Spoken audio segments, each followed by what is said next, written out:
Now, The Hunt Palmer Show. This is a catastrophe. You are now listening to The Hunt Palmer Show.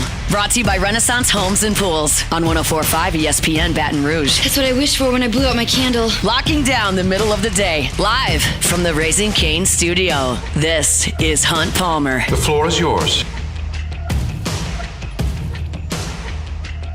Welcome in. Hunt Palmer coming to you from the Raising Cane studio downtown in the capital city on this Wednesday. Hard to keep up with the days of the week this week as school's in and out, holiday, but it is Ash Wednesday here, and we're fired up. You are here with us, LSU baseball, getting underway here in a matter of moments. We'll briefly talk about that here at the top. Matthew Brunie with us in 15 minutes. A lot of reaction to LSU's loss to South Carolina in the women's game on Saturday night, but we'll also talk a little bit about the LSU men's team as well. Very excited for our Oxford segment later on today. Dr. Chris Bankhead going to be with us talking shoulder injuries. I want to talk a little bit about Drew Brees and his road back from that shoulder injury before he ever played it down for the Saints. Drew was in the news the last couple of weeks going to the Hall of Fame, and I just wanted to have a discussion with the shoulder specialist about that, and what better time than that Oxford segment for us to do that. Nathan Woolridge is going to join us in 1 hour. Nathan Woolridge is the president of Peak Events. Peak Events puts on the tournament in Frisco. They put on the tournament in Round Rock. They put on the tournament in Las Vegas. They put on the tournament in Jacksonville, and that's the one LSU will be playing in starting Friday afternoon. He'll have some instructions for you all on how to watch those games, get some tickets to those games, as well as just some overall things about the weekend that LSU will be getting into this weekend in Jacksonville. So excited to talk with Nathan coming up in an hour. Should the Saints draft Cassius Howell, the SEC's Defensive Player of the Year? We'll talk about that in hour number 2 as well. For right now, let's crank it up with our opening drive. Welcome to the big league. It's time for Hunt's Opening Drive. Presented by Fabry Chevrolet GMC in St. Francisville. We're still just a couple minutes away from LSU and Nicholls in a rare midweek matinee. Jay Johnson has kind of instituted this into the program over the last 3 seasons, wants to play these February games at 1 o'clock or 2 o'clock in the afternoon, if possible, to keep his guys out of the cold weather. Of course, there is no cold weather here right now, but they're going to go out there and play in 75-degree weather, and everybody is okay with that. So we're not going to talk much baseball today because they'll be playing, so if you want to check that out, you can on our sister station, Eagle 98.1 right now. Patrick Wright and Doug Thompson are on the call. And you can also check that game out streaming and check us out on the radio or on YouTube, however you're making us part of your day. But I wanted to spend a little bit of time on baseball before they started over at the box. Today, Zach Cowan is going to get the baseball to start the game. And I think that is relevant for a couple of reasons. One, he wasn't great in his outing back on Saturday. I was in the box for that one, and he almost slammed the door and then didn't quite get it done, and LSU had to go to the bullpen to get it nailed down. But the question becomes, is Zach Cowan a reasonable option as a starting pitcher should LSU make a move in the rotation? Right now, sunshine and roses, purple and gold glasses, however you want to view it, it's great if Kason Evans, Cooper Moore, and William Schmidt take those spots and run with them. That's perfect. That's ideal. That's mega talents, a proven track record, and more. I'm all for that. But the history tells us there will be changes. History tells us there will be injuries, there will be shortcomings, there will be guys that break out. Things will shift between Valentine's Day and Memorial Day. It's just the way things usually go.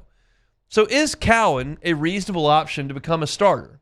The answer to that question is yes, because he was a Friday night starter at Wofford 2 years ago, and he pitched in the Southeastern Conference last year, and for 7 weeks was completely unhittable out of the bullpen.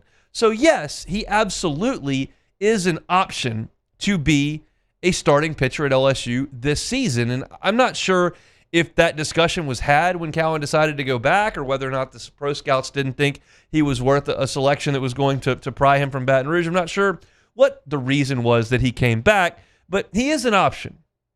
To me, he's a little bit down my pecking order. Here's why. One, he's never going to beat you, overwhelm you with the heater. When Zach Cowan is humming and it's 94 degrees outside and he's got some adrenaline going, he can touch 93, 94. He usually pitches at about 92. So he's not going to beat you consistently with the heater. Now, you can pitch at 92, but he's not going to beat you consistently with the heater. The straight change makes the heater play up. No question about it. And that's a positive for Cowan. But does he have anything to get you off the straight change and the heater? And the answer to that question, really for the majority of last year, was usually not. He does not have a great breaking ball. And so it's kind of a two-pitch mix, and you don't have to fear the fastball. So you're really guarding against the changeup, and your hands, if you're an SEC hitter, can probably get to the fastball if you are a little bit late to it. It's not going to blow by you. And so I think that breakdown of him does not disqualify Zach Cowan from being a quality SEC relief pitcher who can go 6 outs, who can get the last 3 outs. I actually trust him implicitly to do that because he induces a lot of weak contact. He can get swings and misses. He absolutely gets ground balls with the way his fastball sinks and with the way his changeup can dive under bats. And I absolutely think that Zach Cowan can get SEC hitters out for a second consecutive year. I would just rather you ask him to get 6 guys out or 5 guys out than 18.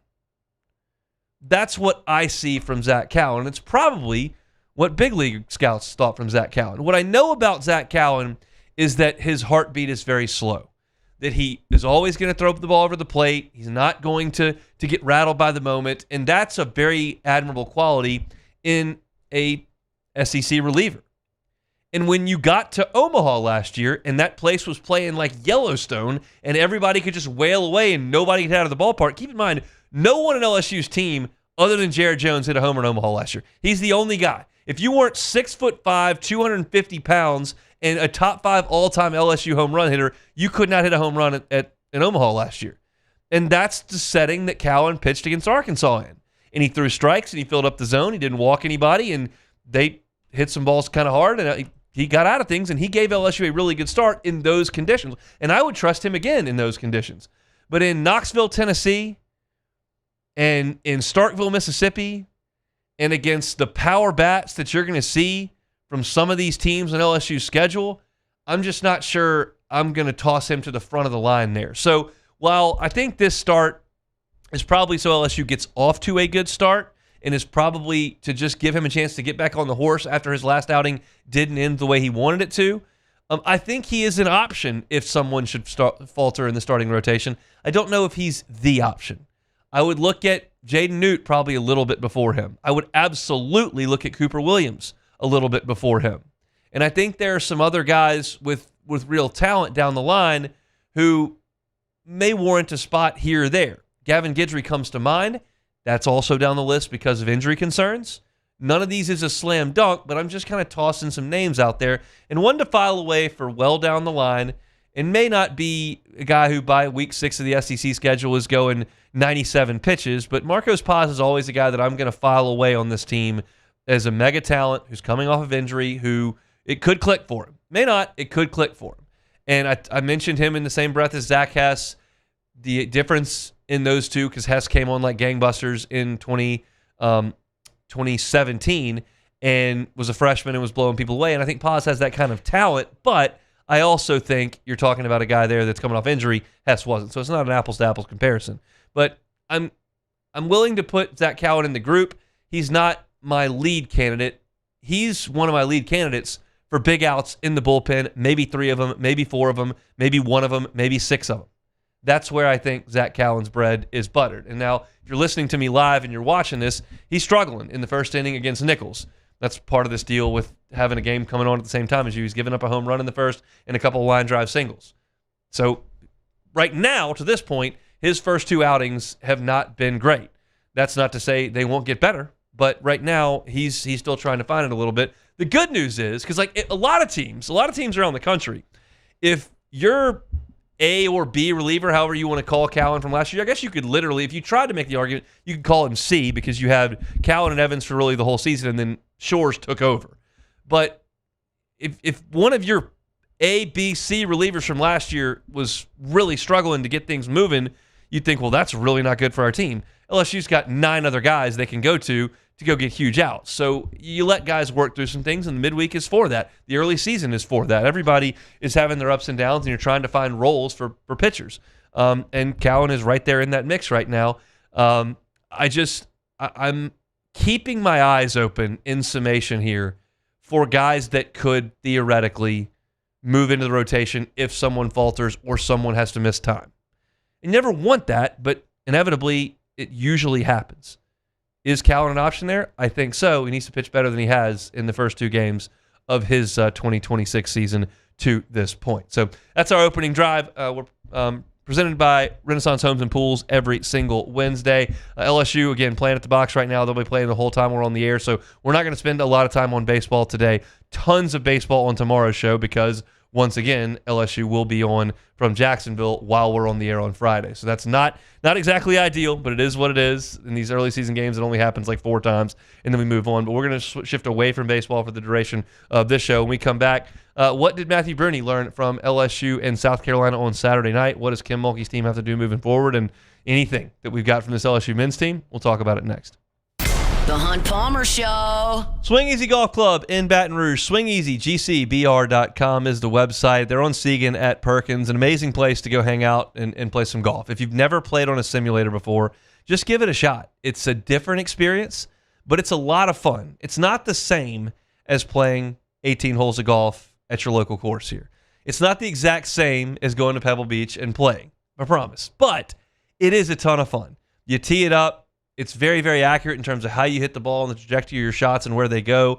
It gives you an accurate reading of where you need to hit it, and you can hit your second shot in with those irons. And then if you need to chip and putt, you can do that as well. And it's a way to card a score, to play some golf, to be out of the elements, and to do it maybe a little bit more quickly than you do anywhere else. It's a ton of fun. Get on by with your friends and do it. They'll deliver you a bucket full of beers or seltzers. They got wine in there. You can turn on the television, crank the tunes. Play Pebble Beach, play Cypress Point, play TPC, Sawgrass, or Scottsdale. They're all there on the simulator. It is a ton of fun. Go by and see them, Segan at Perkins. It's Swing Easy Golf Club. They're online at SwingEasyGCBR.com.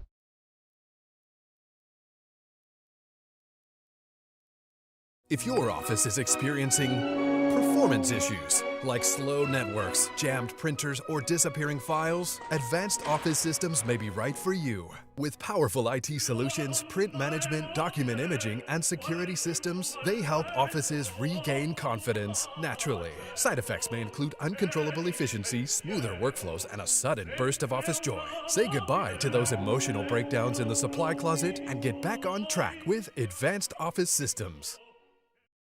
At Bayou Automotive, we believe in a sales process that puts you first. We want you to experience an easy purchase with clear pricing and great service. Let Bayou Ford and Bayou Chrysler Dodge Jeep Ram be your trusted partners in finding your perfect vehicle. The crew at Bayou Automotive is going to do right by you.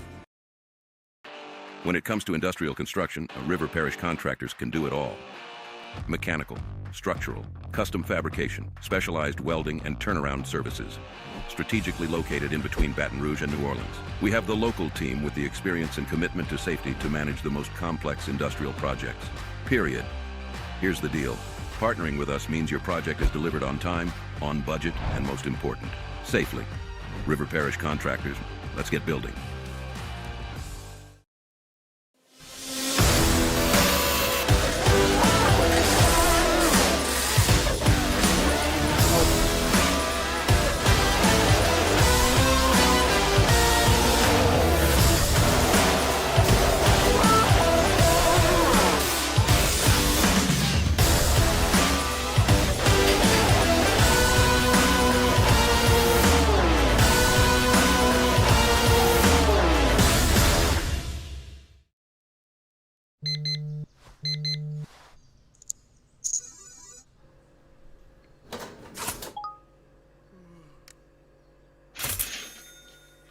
Sometimes you ignore the signs, even when they're right in front of you. Problem gambling isn't always easy to spot. Know the signs, set your limit. Learn more about healthy gambling habits by visiting us online or text or call for free, confidential help now. I'm Lawyer Locke Meredith. If you're battling an insurance company because of a wreck not your fault and they're not calling you back or being fair, whether you hire us at all, give us a call, 272-5555, or email Locke Meredith, Sean Fagan and Associates. You have nothing to lose. Hello, I'm Collins Meredith. If you've been injured on the job, you likely have a workers' compensation claim, but you may also have a tort claim which opens up significant recovery rights not normally available for a work injury. If this is you, call us or come see us at Lot Mayor Sean Fagan and Associates. When it comes to choosing energy for your family and your home, make the smart choice with natural. You're listening to The Hunt Palmer Show, brought to you by Renaissance Homes and Pools.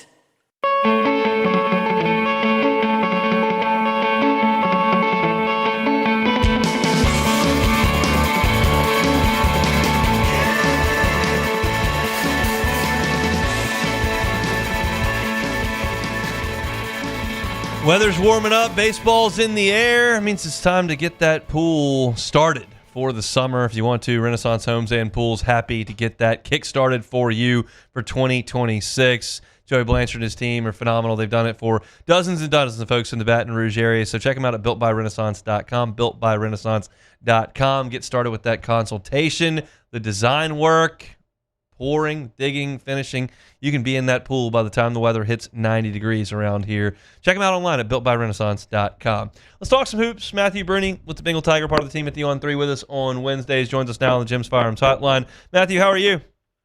Hey, Hunt. I'm doing well. Thanks for having me on.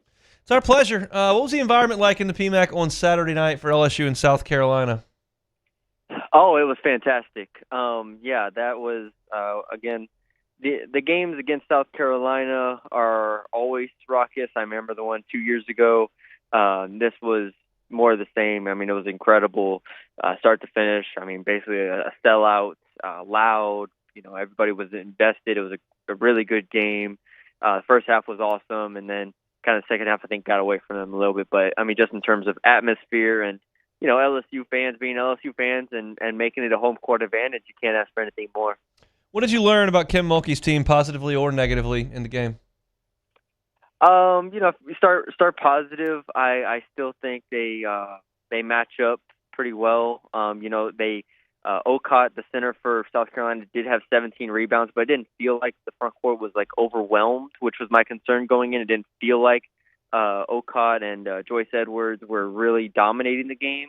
So I do think that is a positive. You know, just the negative side is they need more and more from the point guard position. You need Myleja Fulwiley and Jada Richard combined to go, I think it was 2 of 18, and that's just not good enough at this level.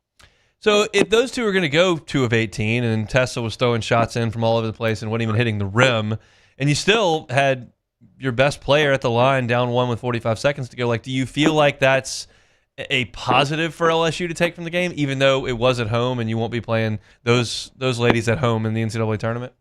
Yeah, I do think that's positive. Again, you look at, you know, this loss, all of their losses this year, you know, I could say that they very easily could have won those games. I know the game at Texas was got out of hand in the fourth quarter, but obviously, you know, Kentucky, you lose at the last second. Vanderbilt, you're up with 3 or 4 minutes left. So they continuously have opportunities to win these games. That I think closing these games out and finding offense late is really going to be the key. And I mean, I think Flaugier said it after the game. You know, now it's about figuring out how to win these close games, figuring out how to pull out these games against top 20 teams consistently. Is there something that Kim will be focusing on over the next couple of weeks before NCAA tournament play with this team? Is there a glaring weakness or something they've got to get better at, or is it just continue to play out the schedule and hope your best basketball comes when that time of year comes? Yeah, I think I don't think there's a glaring weakness. Like I said, I think Jada Richard had been really good through the first, you know, month of conference play. In the last 3 games, she's really struggled. So you need to get her back in form. I think with Fulwiley, it's kind of just role definition for her, understanding where she can and can't kind of impact the game.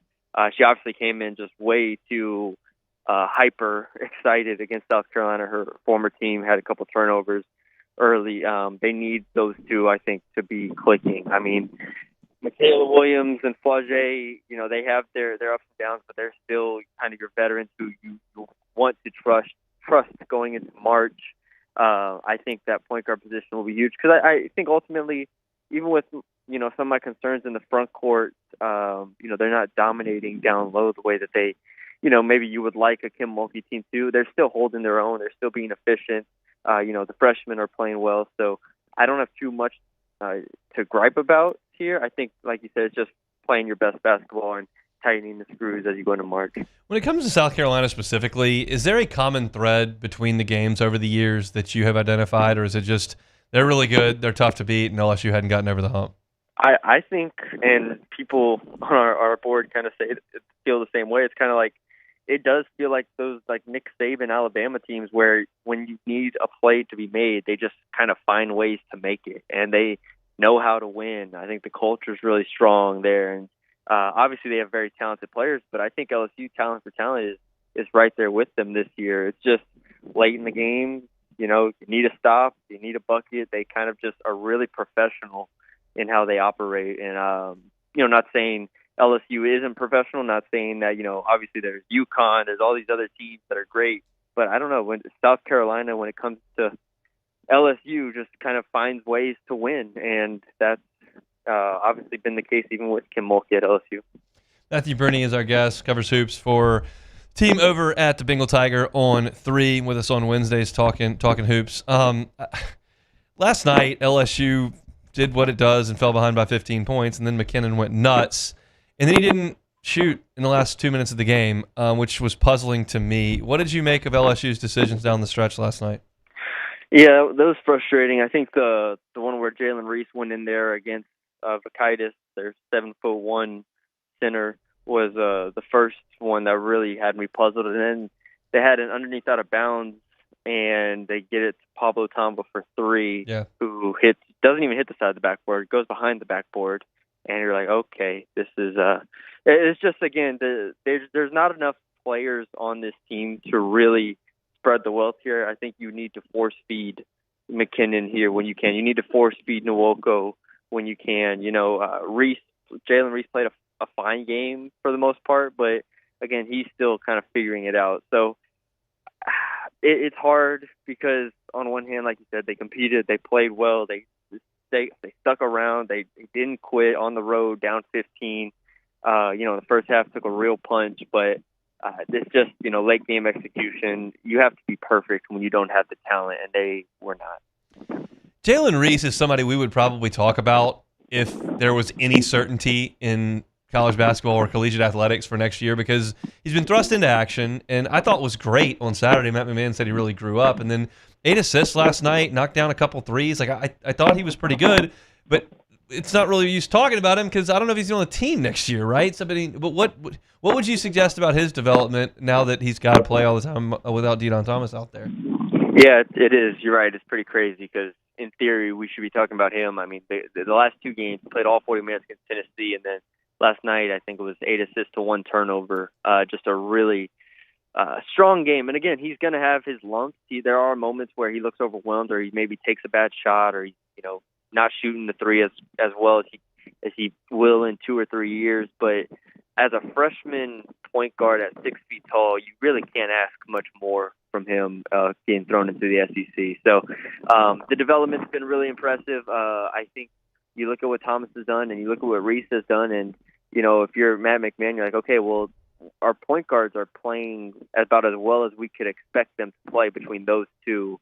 And if you would have told me going into the year that Thomas had that stat line and Jalen Reese was going to be a serviceable, if not capable backup, I would have been all right. Ooh, this sounds like this team can do things. But obviously with Thomas's injury, Reese is not quite ready for a full-time starting role in the SEC right now as a freshman. Here's a big picture question, and you can kind of take it however you want. LSU's not playing for anything this year, and we know that next year's team will have to prove it in the SEC no matter who the head coach is.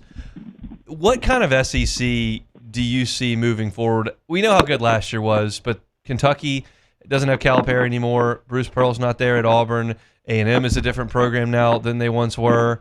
How do you assess the strength of the SEC overall as LSU tries to find a way to compete in it moving forward?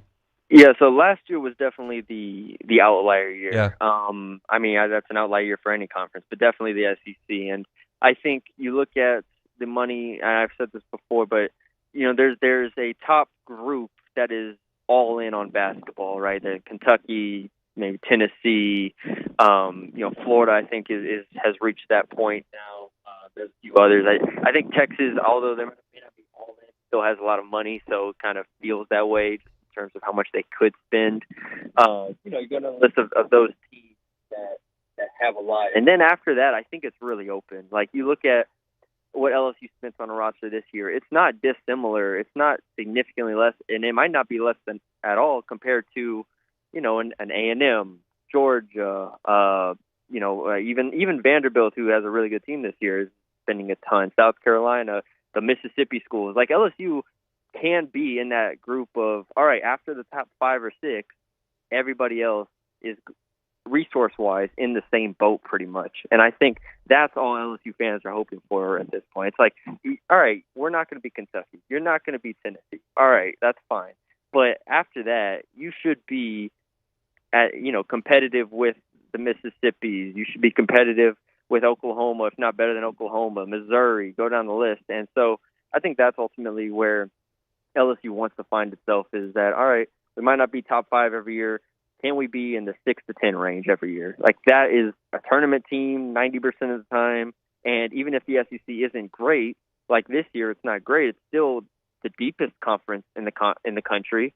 So you're going to have ample opportunities for quad 1, quad 2 games and a resume boost, every single week. So I do think the SEC is the deepest conference every year. But in terms of top tier, like as we've seen this year, it's fallen off quite a bit. So, I think that kind of covers my thoughts on the SEC there. We appreciate some time, Matthew. We'll talk next week.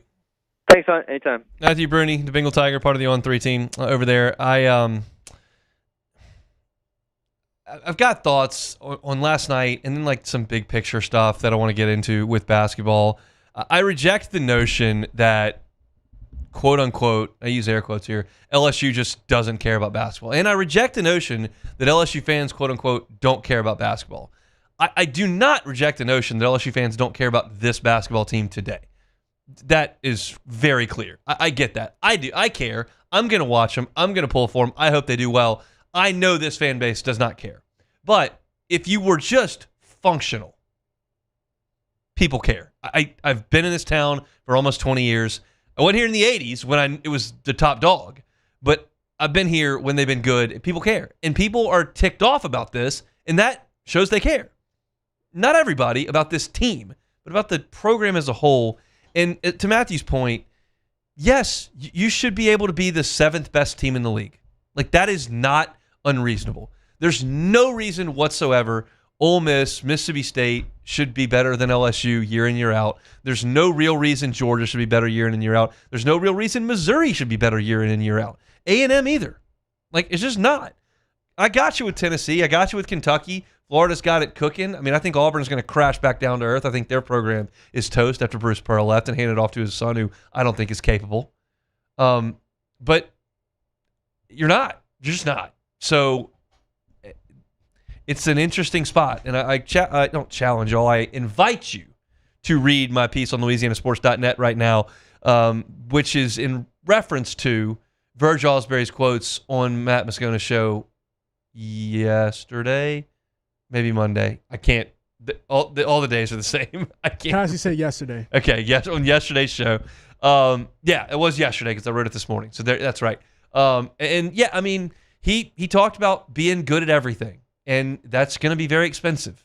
And so you have to kind of pick and choose your spots, and that's where I understand that LSU men's basketball is not going to get the investment that Kentucky and probably Arkansas are getting.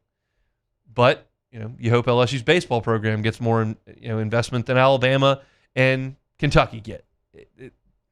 It's give and take. It's an interesting deal, and I'm not going to stop supporting the basketball team. I'm not going to talk about them as much this time of year because y'all don't want to hear about it. And I'll be candid. Like, if LSU was playing at 6 o'clock against Nicholls tonight in baseball, we'd do 90 minutes on baseball today, and I'd do 10 on basketball. But because the baseball team's literally playing right now, it just doesn't do me a lot of good to dive into that currently. I hope that's a grand slam I just saw hit. Yes, it was. That's good to hear. Trent Caraway with a grand slam. We'll talk about that briefly. I like that. LSU gives up 1 in the first, comes back with a 5 spot in the second. Caraway with a little bit of power. That's all good. We'll come back and do What If Wednesday next. The Hunt Palmer Show. One Bath and Closets. OneBathAndClosets.com is that website. David Duvall and his team, 30 years redesigning and remodeling bathrooms and closets. I told y'all, I bought a house and then started dating my now wife, and she moved in. And I hadn't thought about the closet space in the house. I liked where it was. I liked the setup in the living room, and the kitchen was pretty functional. I thought the house was good. She was like, this closet space sucks. It's like, okay, well, what do we do? Well, we realized we're going to move because we got another kid coming along the way. But you don't have to do that to get great closet space. You call David Duvall, One Bath and Closets. He can take your current closet space and bring it back to life with a customization. He can also build out new closets. So if you're looking at your closet and it's jam-packed and full and you don't have anywhere to put your shoes and you got suitcases jammed places and things are wrinkled when you pull them out and you can't find anything, you're shining lights on places because don't do any of that.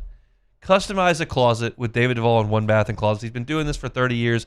He can help you. Check out the pictures on the website, onebathandclosets.com. You'll see how functional they are and how gorgeous the work is. Get that free consultation today at onebathandclosets.com.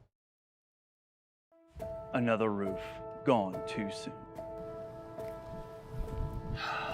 Looks like neglect. There's no doubt about it.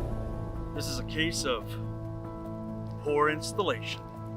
At Pelican Roofing, we don't guess. We investigate to find the real cause of your roof's problems. Call Pelican Roofing for your free roof investigation today. Case closed. Hi, I'm Mitchell Meredith with Locke Meredith Sean Fagan and Associates. We take great pride in educating our clients about their rights. Whether you're injured at work or while you drive, call our office at 272-5555. Knowledge is power, and you should know your rights after an injury. Hi, I'm Sean Fagan of Locke Meredith Sean Fagan and Associates. When insurance companies have been unfair, we've never been afraid to go to trial. Fighting hard to protect your rights, we never settle a case out of convenience. We only settle when it's right for you. Whether you hire us at all, give us a call. Transform your living space with Lacoste & Young Remodeling and take your home from outdated to outstanding. Redefine your kitchen for the ultimate culinary experience or elevate your daily routine with a spa-worthy bathroom retreat. Our skilled team brings 3D modeling to life to ensure your vision becomes a reality. We believe luxury should be accessible and offer tailored solutions to fit your budget without compromising quality. So contact us today for a free estimate. Lacoste & Young Remodeling, providing perfect solutions for your dream home.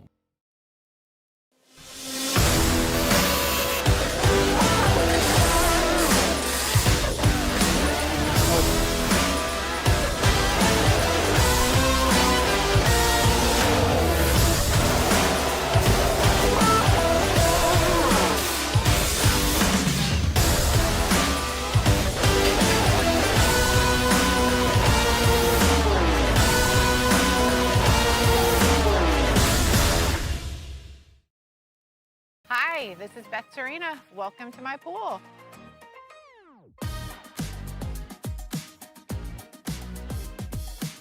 The first time I saw this beautiful pool, it exceeded every expectation that I had. They were able to get everything we wanted in this pool. It is a beautiful pool. We live out here, we eat out here, we watch TV out here. This is like our living room outside. We love this pool and everything about it. When we decided to build our pool, we called a great friend who is one of the best pool builders in the country in North Louisiana, and we said, who would you choose to build a pool in Baton Rouge?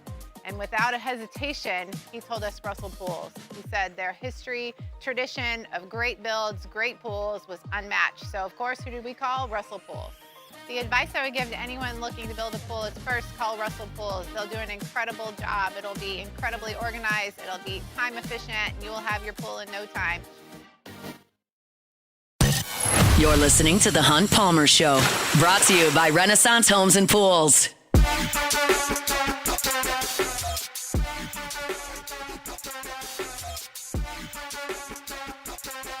March Madness is heading to Vegas, and LouisianaSports.net is sending one of you plus a friend with it. We're giving away a free 3-night Las Vegas getaway from Wednesday, March 18th through Saturday, March 21st. Just in time to watch all the madness. Hotel stay, flights are covered, and all you have to do to enter is head to LouisianaSports.net, click the March Madness Getaway link, sign up before our March Madness Pick'em launches, get yourself entered. You could be watching the tournament from Las Vegas instead of your couch.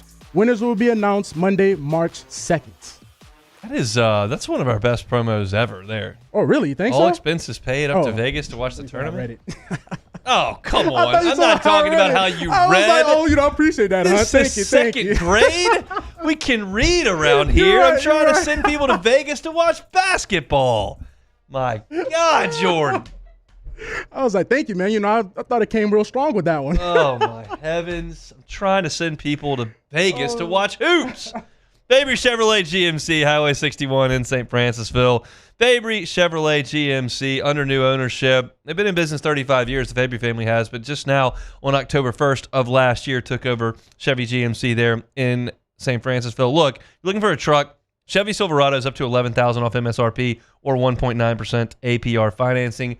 GMC Sierras up to $13,000 off MSRP, 0.0 APR financing from Fabry Chevrolet GMC. You can find the entire inventory online at fabrychevrolet.com or stop by in St. Francisville on Highway 61. Tell them the Hunt Palmer Show sent you in there and get behind the wheel of a brand new truck in 2026 at Fabry Chevrolet GMC. All right, we'll talk to Auctioneer's Chris Bankhead, who is a shoulder specialist, coming up. I want to go back in the Wayback Machine and talk about Drew Brees' injury, if he'll humor me with that. Plus, some thoughts on youth baseball injuries, as well as it's that time of year where kids are going to start pitching in some cold weather and whatnot. See what he sees from that perspective. So we'll do that coming up in 10 minutes. But right now, it's What If Wednesday. Time, space, reality. It's more than a linear path. Where a single choice can branch out into infinite realities. Follow me and ponder the question. What if? All right, so what if Bryce Harper went to LSU? You read that perfectly. That was a really good read. Hey, man, I practiced that, man. 12th grade reading level. So this is not out of nowhere. He was on the Bussin' with the Boys podcast with Will Compton. Okay. And they asked him, like, if you were to play college baseball, like, where would you have gone? And he actually answered the question. He's like, LSU, Florida, like, some of those big baseball schools were on my list. Like, LSU was pretty high up on my list. Now, let's be clear. Bryce Harper was a super famous, like, ninth grade baseball player who skipped a year of college and went to junior college early so he could get in the draft. Like, he was freakish from his perspective and was never going to play college baseball ever. But to say that he was thinking about LSU, I'll take it. You're talking about a guy who's from Vegas. That would have been very fun to watch. Bryce Harper against college pitchers with a metal bat, he would have been just pumping balls onto Nicholls. It would have been something to see. But he got rich as the first pick in the draft, so he didn't do that. So, Hunt, do you think Bryce Harper has lived up to the hype as a two-time MVP? I do. I mean, look, he's not the greatest player ever lived, but he's a multi-time All-Star, multi-time MVP, clutch hitter in the postseason. Yes. Has been phenomenal for two different franchises and has made, $600 million in his career. So I would suggest he's lived up to it all. Okay, so what if Chris Sale thinks he's thrown a strike with 2 outs and the bases are loaded?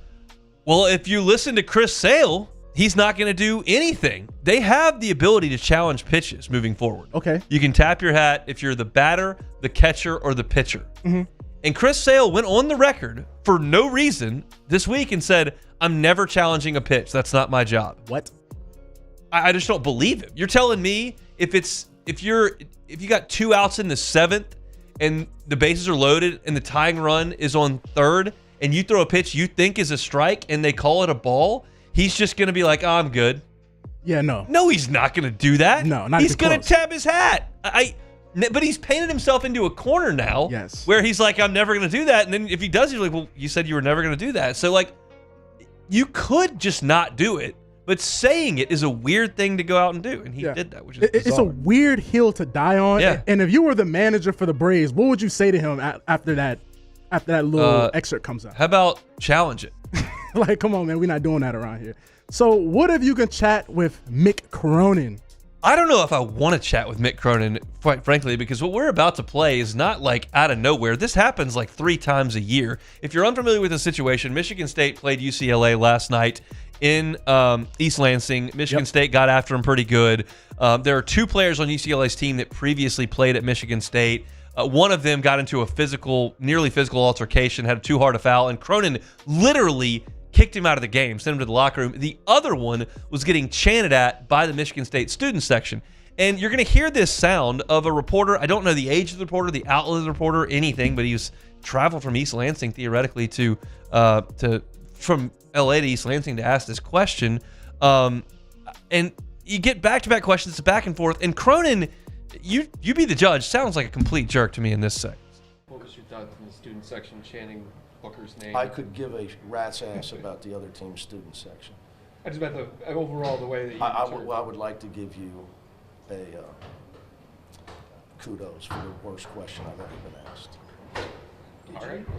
Did you like you should take it. The preparation of the... Do you really think I care about the other team's No, I don't section? think you care about the other Are you team. raising your voice at me? No, I'm just Yeah, you talking. are. Yeah, you are. Come on, dude. No reason. Come on. Yes, you are. Everybody's standing here listening to you. Everybody. This is on camera. They can hear you. I answered the question. I could give a rat's ass about the other team's student section. I coach UCLA. I don't care about Michigan State students. I mean, who cares? It's just an inappropriate way to handle yourself in the moment. And I realize that most people side with coaches and not with media just as a general rule. But the question, while I don't think it was a good question, did not warrant complete disrespect and a tripling down by Mick Cronin, who, by the way, came back at the end of that and said, I answered your question.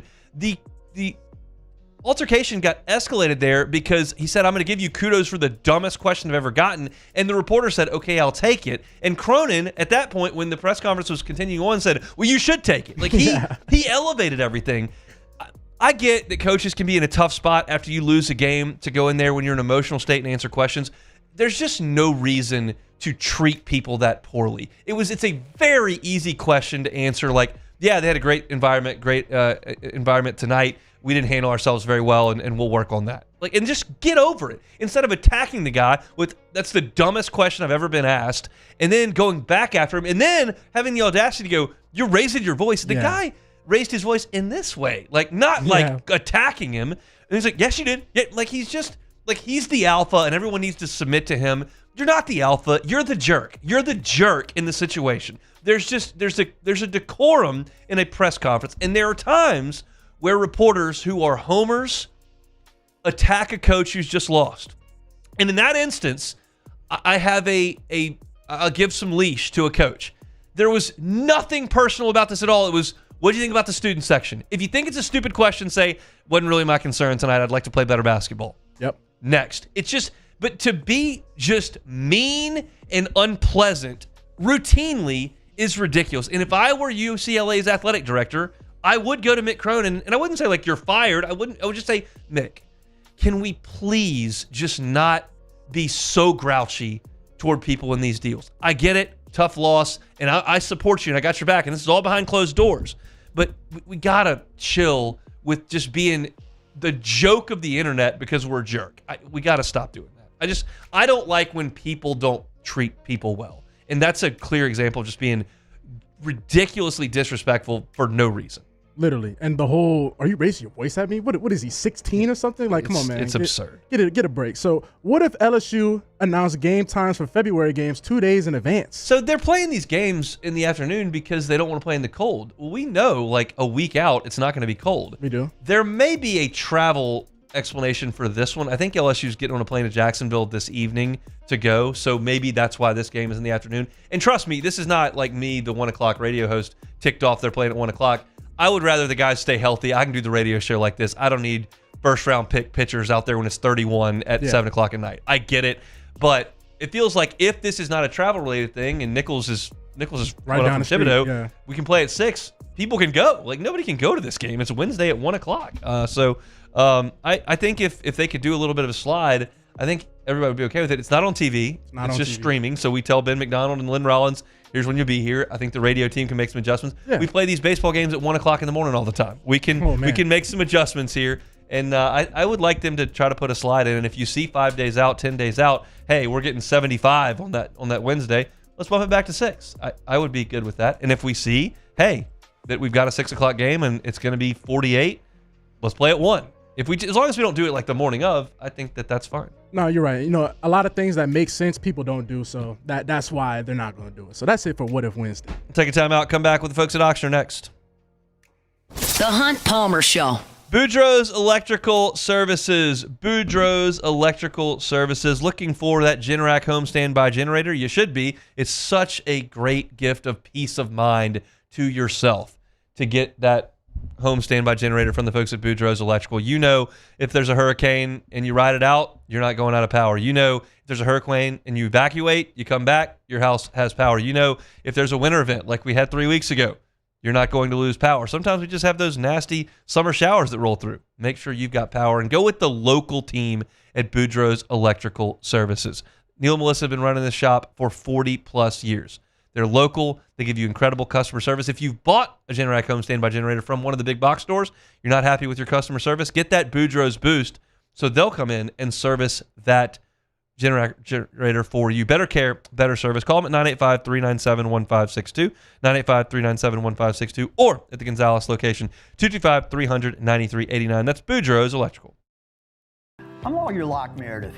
If you're battling an insurance company because of a wreck not your fault and they're not calling you back or being fair, whether you hire us at all, give us a call, 272-5555, or email Locke Meredith, Sean Fagan and Associates. You have nothing to lose. Hello, I'm Collins Meredith. If you've been injured on the job, you likely have a workers' compensation claim, but you may also have a tort claim, which opens up significant recovery rights not normally available for a work injury. If this is you, call us or come see us at Locke Meredith, Sean Fagan and Associates. If your office is experiencing performance issues like slow networks, jammed printers, or disappearing files, Advanced Office Systems may be right for you. With powerful IT solutions, print management, document imaging, and security systems, they help offices regain confidence naturally. Side effects may include uncontrollable efficiency, smoother workflows, and a sudden burst of office joy. Say goodbye to those emotional breakdowns in the supply closet and get back on track with Advanced Office Systems. Man, age is just a number. Don't let it dictate how you feel. Goodwood Men's Sexual Wellness has anti-aging services that can help you look and feel your best. Visit yourgoodwood.com and discover a renewed sense of vitality.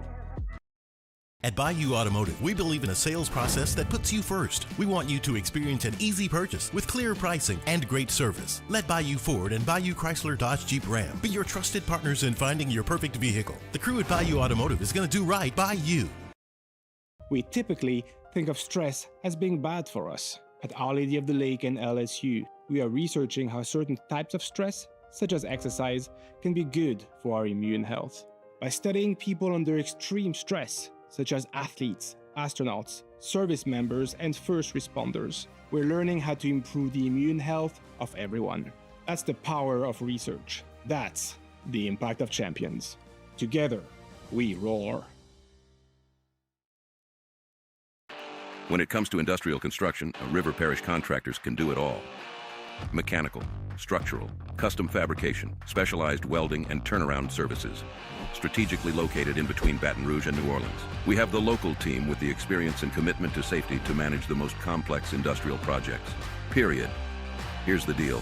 Partnering with us means your project is delivered on time, on budget, and most important, safely. River Parish Contractors, let's get building. Supreme Jasmine is premium American-grown rice. From local farms to your table, every grain is supreme. Pick up a bag of Jasmine or any other of our Supreme American rice.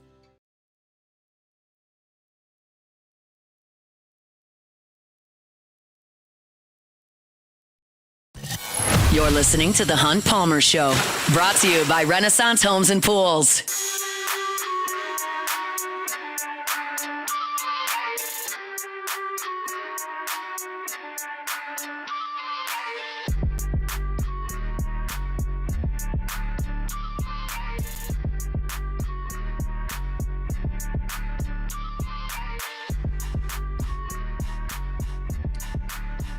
Time now for Sports Health, presented by Ochsner Andrews Orthopedics and Sports Medicine Institute. Do this every couple of weeks. Our pleasure to welcome in Dr. Chris Bankhead, specializes in orthopedic sports medicine with a focus on the shoulder, hip, and knee. Going to have to give us some time here on the Jim's Firearms Hotline. Dr. Bankhead, thanks for that time. How are you?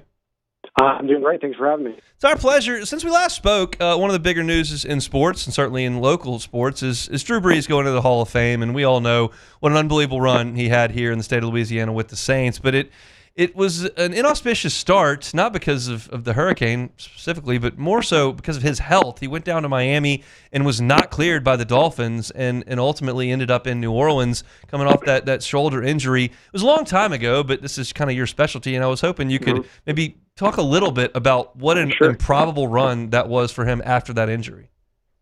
Yeah, I think, he had truly a catastrophic injury. I actually went back and watched like a little video of it today.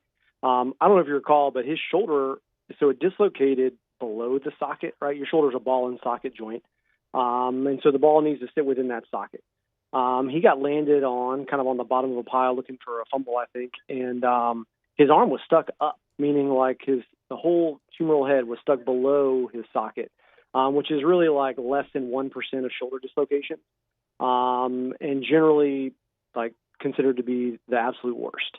One, because of kind of the place where it strips the labrum from. Two, because of the rotator cuff injuries involved. And three, because all your nerves and vessels are down there. So honestly, I mean, he's really lucky that he didn't have an even worse injury than what he had. It's amazing. It probably comes as no surprise to you that Miami looked at that and said, we're not going to invest big money in a 5'10" quarterback with that injury and went with Dante Culpepper instead. Yeah, absolutely. I mean, I think that's just playing the odds, right? So when you look at kind of rates of return to sport after injuries like that, position players are one thing, throwers are another. The shoulder is kind of the most mobile joint in your body. I mentioned it's kind of a ball and socket joint. And so there's a delicate balance between kind of stabilizing it and make sure it doesn't pop out, but still allowing it the range of motion needed to throw a ball, right? I think, and I'm not an expert on what his career was before that, but I think it probably helped him that he's, I guess, to make a baseball analogy, a little bit more of a Maddox than a Skeens, if that's fair. Yeah, no question. I mean, he's a guy that just he thrived off accuracy and had a brilliant career after that injury happened. You mentioned baseball, and I wanted to touch on that as well. I'm a huge Cubs fan, and there's a lot of discussion in Chicago about the amount of players the Cubs are sending to the World Baseball Classic, specifically a couple of pitchers. And I know that ownership groups and managers, general managers, aren't wild about the timing of the World Baseball Classic coming this early in the calendar as they're trying to ramp guys up in terms of the baseball season to come. What's your thought on the risk that pitchers may be incurring, specifically with shoulders, as they go out there and maybe turn things up to a notch they wouldn't usually turn it up to in March? Right. I think first off, you got to make sure they're completely healthy. Yeah. So especially like when you look at guys who maybe had issues the year before, I'd feel a lot more nervous about them. Any guys that, we always start when we're talking about like pitchers and throwers, we start from the ground up, right? So it may seem kind of unrelated, but we think, man, has he had like any ankle problems? Has he had hamstring problems? Has he had hip problems? And you kind of work your way up. And if you kind of check off all those boxes, then I think you feel a little more comfortable with it. But surely, I mean, if you're investing big money in these guys, like you're always a little nervous when they're playing so competitively. Kind of before everyone else, right before the start of the season. And it feels like this day and age, guys stay in better shape than they used to. Spring training used to be because guys were coming down their way out of shape and needed a month to figure out how to play baseball again. That's not necessarily the modern athlete at this point. Youth injuries in terms of pitchers this time of year, do you all see an uptick in that with the cold weather and youth pitchers? Yeah, I don't know if it's so much the cold weather as much as it is just like the quick ramp up, right? Yeah. And so guys, they go from maybe playing basketball. Hopefully they're playing another sport first before they come back to baseball. And then you kind of ramp up quickly. I think that's probably where we see the most. And younger growing people, they have these growth plates, right, that are sort of these mysterious things. But really it's a soft area of the bone in an area that sees a lot of torque. And so sometimes you can just get additional inflammation and kind of pain that comes from those spots. And so generally, we see a lot of those that we rest and kind of have to talk through that, but they end up having good outcomes. Dr. Bankhead, we really appreciate some time. We'll catch up soon. All right, thanks. That is Dr. Chris Bankhead with Ochsner at Ochsner Andrews Orthopedic Sports Medicine Institute.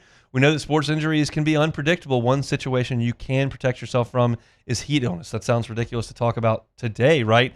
but you know how quickly that comes upon us. If you're starting baseball, softball right now, it'll be here by the end of the season. Some key signs to look out for: excessive sweating, dry mouth, dizziness, fast heart rate, change in mental status. Feel any of those symptoms? Stop physical activity immediately and find a place to cool off and replenish fluids. To learn more about sports injury prevention and treatment, visit oxnard.org/BRortho.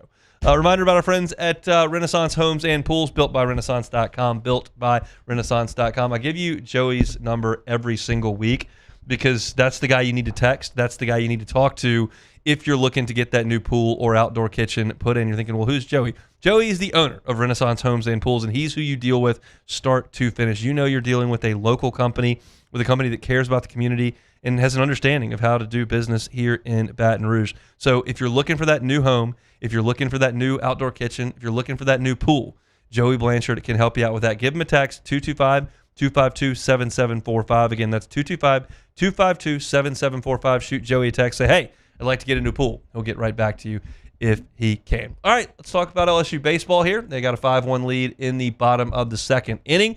We hadn't talked much baseball since our opening segment. We're going to talk some other things as we move forward in hour number 2. We'll first step aside for national headlines with SportsCenter. We'll come back with hour 2 of a Wednesday edition of the Hunt Palmer Show.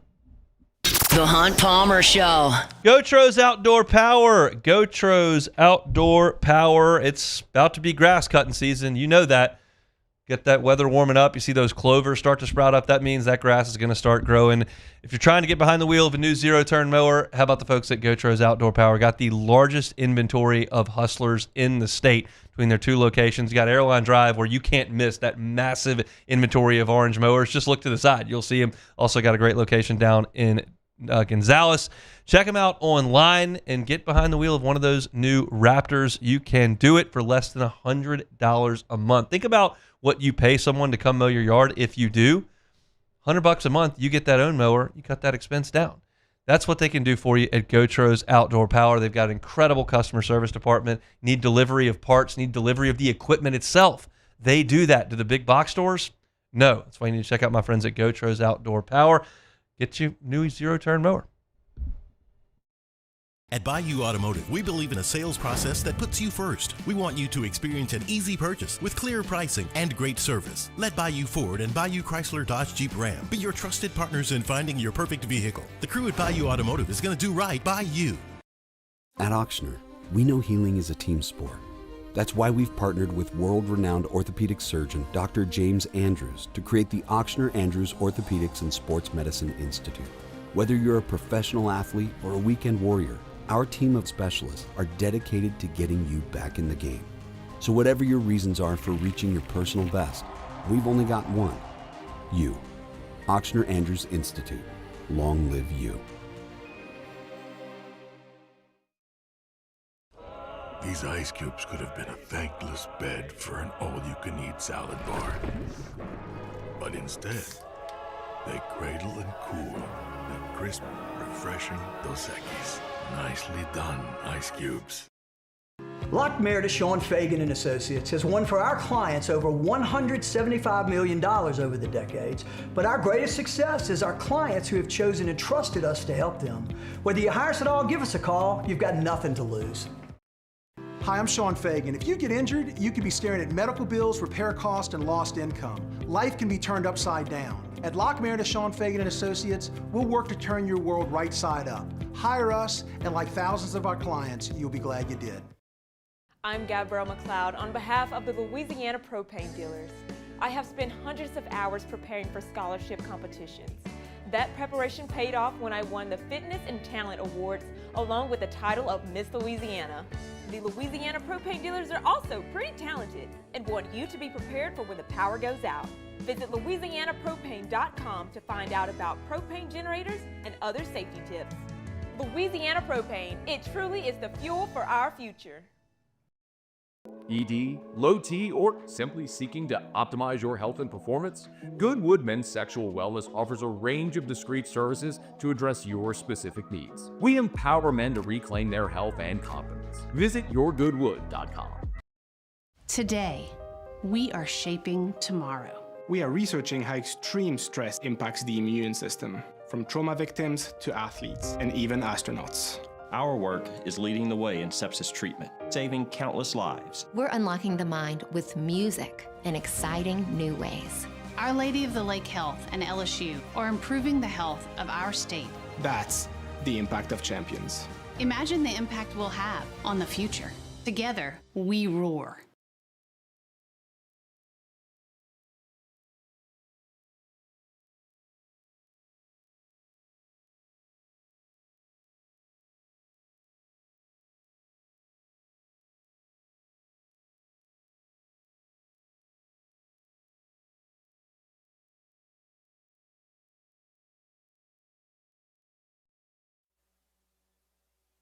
This is SportsCenter. I'm Christine Lisi. The U.S. men's Olympic hockey team 10 minutes away from facing off against Sweden in the quarterfinals of the Winter Games. The Americans have won all 5 of their games so far by a combined score of 26-1. Team Canada captain Sidney Crosby left the 4-3 overtime win over Czechia with a lower body injury. No word yet on the severity. Chiefs restructured quarterback Patrick Mahomes' contract, creating over $40 million in much-needed cap space. Still need to make some more moves, though. Perhaps eventually bringing back receiver Tyreek Hill, and could use some of that money to bring him back after his release by Miami. ESPN NFL analyst Louis Riddick. Not only do they need him, he needs them. He needs this kind of structure. But he's going to be 32 years old, coming off of that horrific injury, on an offense that was just hamstrung in so many different ways last year. He's even 75-80% of what he was before. That's something that they don't have right now. And then, look, I know Xavier Worthy has the same kind of straight line speed, but Tyreek is different. Hill's coming back from a dislocated knee and torn ACL. Less than 2 weeks after winning the Super Bowl, the Seahawks officially for sale with the hopes of finding a buyer in the coming months. Hey, it's Michelle Smallman, and coming up Thursday, we ask a 2-time Super Bowl champion with the Steelers if the criticism Mike Tomlin has gotten from players is fair or foul. It's on Sportsmanlike, weekday mornings beginning at 6 a.m. Eastern, right here on ESPN Radio, ESPN2, and ESPNU.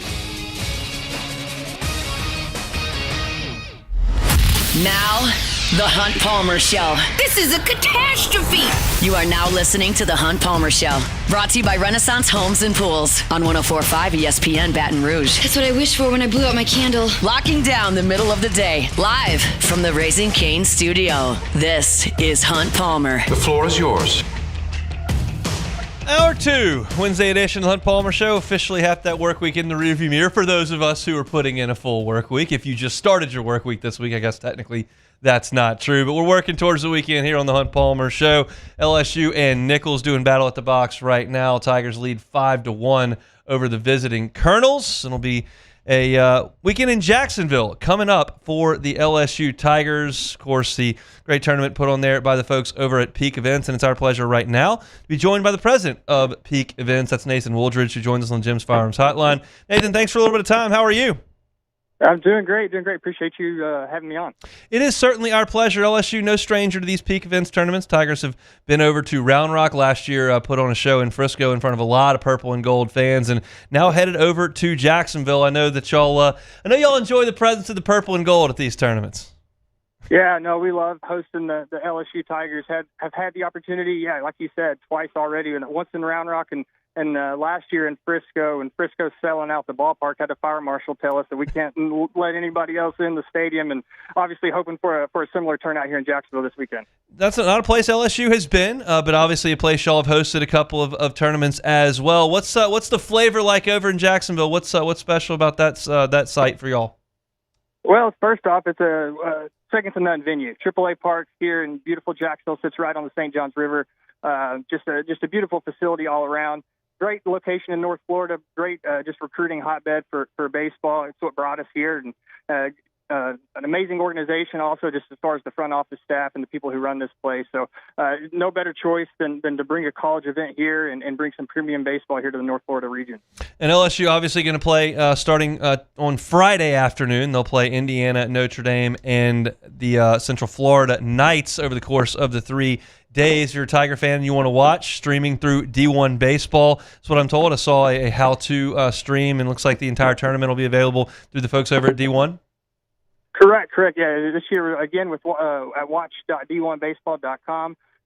Streaming, so you get $29.99 gets you all 4 weekends of our college baseball programming, including the Jacks Classic this weekend and all 6 games tied to that. But, yeah, watch.d1baseball.com.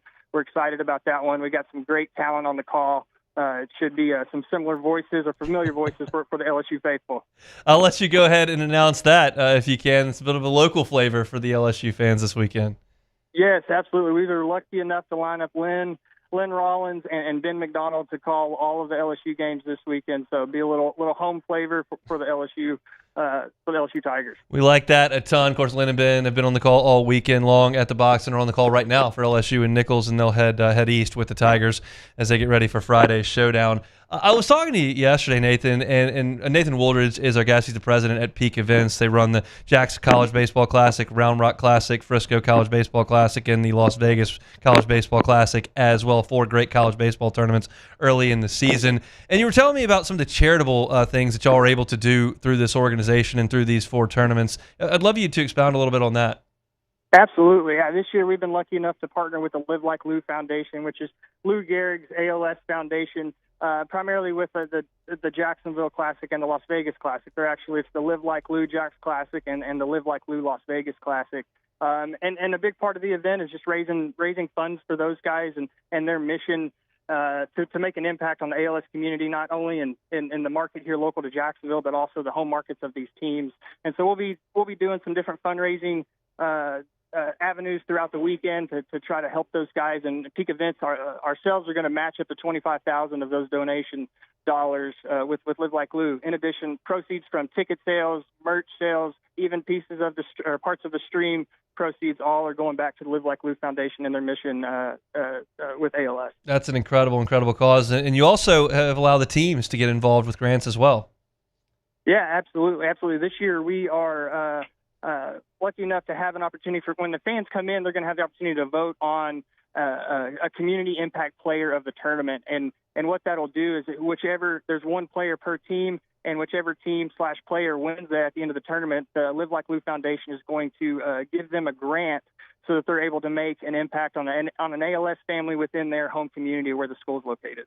And for Tiger fans that are in the area that haven't already purchased tickets, where are tickets available for the Live Like Lou Jax College Baseball Classic? Tickets can be online at livelikeloujaxcbc.com. That's livelikeloujaxcbc.com, and that's JAXCBC.com. All the tickets are available there. Start at $25 for the day, or you get $70 for the whole weekend. You get all 6 games. We know that LSU was over in Round Rock in 2023 with that Paul Skeens national championship team. Last year, LSU was in Frisco with a national championship team. The hope is LSU's back in Omaha this year. Any plans to keep LSU in y'all's plans? Because it seems like it goes pretty well when LSU plays in one of these tournaments. They end up winning the national championship. Can y'all keep them around? That's the hope, obviously. I think if we get them 3 for 3, if they get one this year, I think Coach Jay may be bought in for life, hopefully. But yeah, there's some hope and some plan to have the Tigers back in an event next year, maybe a little further out west, maybe unique destination location.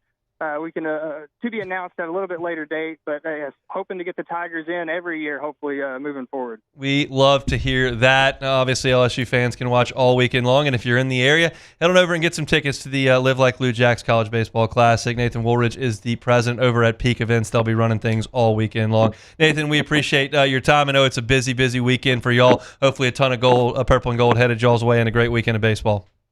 Absolutely. We appreciate the time and look forward to, like you said, all the purple and gold showing out here in Jacksonville. That's Nathan Woolridge, the president of Peak Events over there in Jacksonville, where LSU will start on Friday afternoon, right when we start our show. We'll be playing Saturday afternoon and Sunday as well. I talked to Nathan, and I've actually talked to Lynn Rollins as well, who's been in Baton Rouge this weekend and is headed over to Jacksonville, as we mentioned, to call it with Lynn and Ben. And I talked about this a little bit earlier this week. I don't work for Peak Events. I don't work for the Jacksonville Community Chamber of Commerce. I wasn't in Frisco or Round Rock. I'm just relaying a message and giving all my personal experience. I know that y'all have had some issues with the streams in the past with these D1 baseball broadcasts. They're aware of it. I think Kendall is. Nathan's aware of it as well. The LSU demand is significant, and there's not been a specific lapse by D1 baseball or Peak Events. They're streaming partners, and they're in the infancy of this deal, and there is a real plan to grow this that I talked to Nathan about, and they understand what has happened the last couple of years. again, I've not had any issue. I've watched all 6 games with no problems, but I know that some of y'all have, so I'm not dismissing that in any way. They're ready for LSU, and they're excited about this weekend. They've given a little bit of a local flavor with Lynn and Ben on the call, and I think it's going to go great. I'm excited to watch LSU.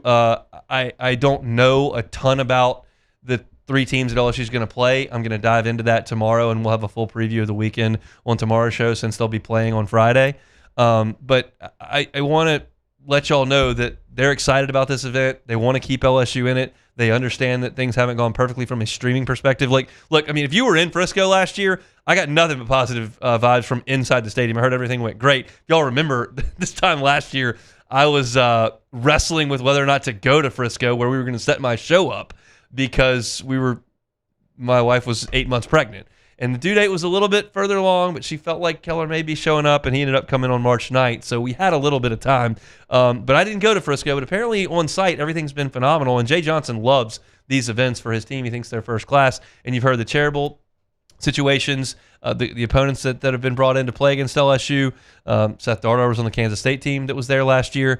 But from the streaming perspective, they're confident this year that the things are going to be awesome with Lynn and Ben on the call. I'm looking forward to it. They're going to get my $30 because I think it's worth it to watch 3 baseball games for the $30. But they understand what things have happened, and again are making every effort to make sure that this is as smooth as possible this weekend. So wanted to give Nathan the time to come on and talk about it, and looking forward to some baseball this weekend. Speaking of baseball, LSU, I believe 6-1 now the tally over there at the box. Tigers in control of this one against Nicholls. If it's up to me, I hope they get this thing done in 7 innings, can tack on 5 more here and get on over to Jacksonville at this point. So we'll see how that goes. We'll keep you updated as we continue to move forward with the show here on this Wednesday. Brought to you by Renaissance Homes and Pools. When we come back, let's talk about LSU basketball last night and a little bit more big picture as well. I want to do all that when we come back. The Hunt Palmer Show. Speaking of baseball, Marucci, that's baseball. It's the official baseball bat of Major League Baseball, and they're made right here in Baton Rouge. You can go by and take a tour of where they make 1,200 bats a day to ship off to the best players in the world. You're watching spring training games coming up here shortly this week. Marucci bats you'll see in World Baseball Classic, Major League Baseball. Even if you go out to the box, you'll see bats from the folks over at Marucci's, handcrafted for Major League Baseball. 22 years ago, they started the Backyard Shed. Now they're the bat. It's an incredible story from here in Baton Rouge, and you can take a tour of how all that goes down. If you take that tour, go to maruccisports.com/campus-tour. Every ticket to the tour comes with a 20% discount to the Campus Tour store and in the hitter's house. Grab some lumber, take some swings in the cage, bring your youth baseball team, bring your youth softball team, bring your family, or go see it yourself. It's an awesome, awesome spot here in Baton Rouge. And you can check them out online at maruccisports.com. Okay, and what is our goal? Less than 110. That's right, less than 110. We teach. We laugh. We pray. Dear Heavenly Father, please guide our hands during this procedure. Hey, how we feeling today? I'm feeling better. We heal. You look better. Happy birthday. Thanks. We do all things I got you. No way. with great love. FMOL Health. This is how we healthcare. Who bears the standard? Who sets the bar? It's not those satisfied by low-hanging fruit or by taking it easy. No, the standard is set by the best of us, by those who work hard. Dig deeper.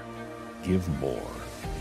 At Sunshine, we're proud to provide John Deere products that work hard for you, the standard bearers. Find the dealer nearest you at sunequip.com. Championships are won with preparation, and so are great roofs. The Tigers don't cut corners on the floor. Parish Construction and Roofing won't cut corners on your home either. Do business with someone you know. Parish Construction and Roofing.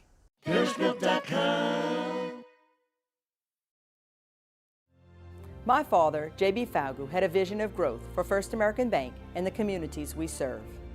The bank's foundation was built on his legacy of compassion, loyalty, and dedication.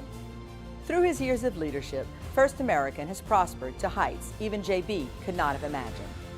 I know my father would be extremely proud of the customer service and financial stability that First American provides to Southeast Louisiana. We continue to thrive because of the legacy of J.B. Falgu.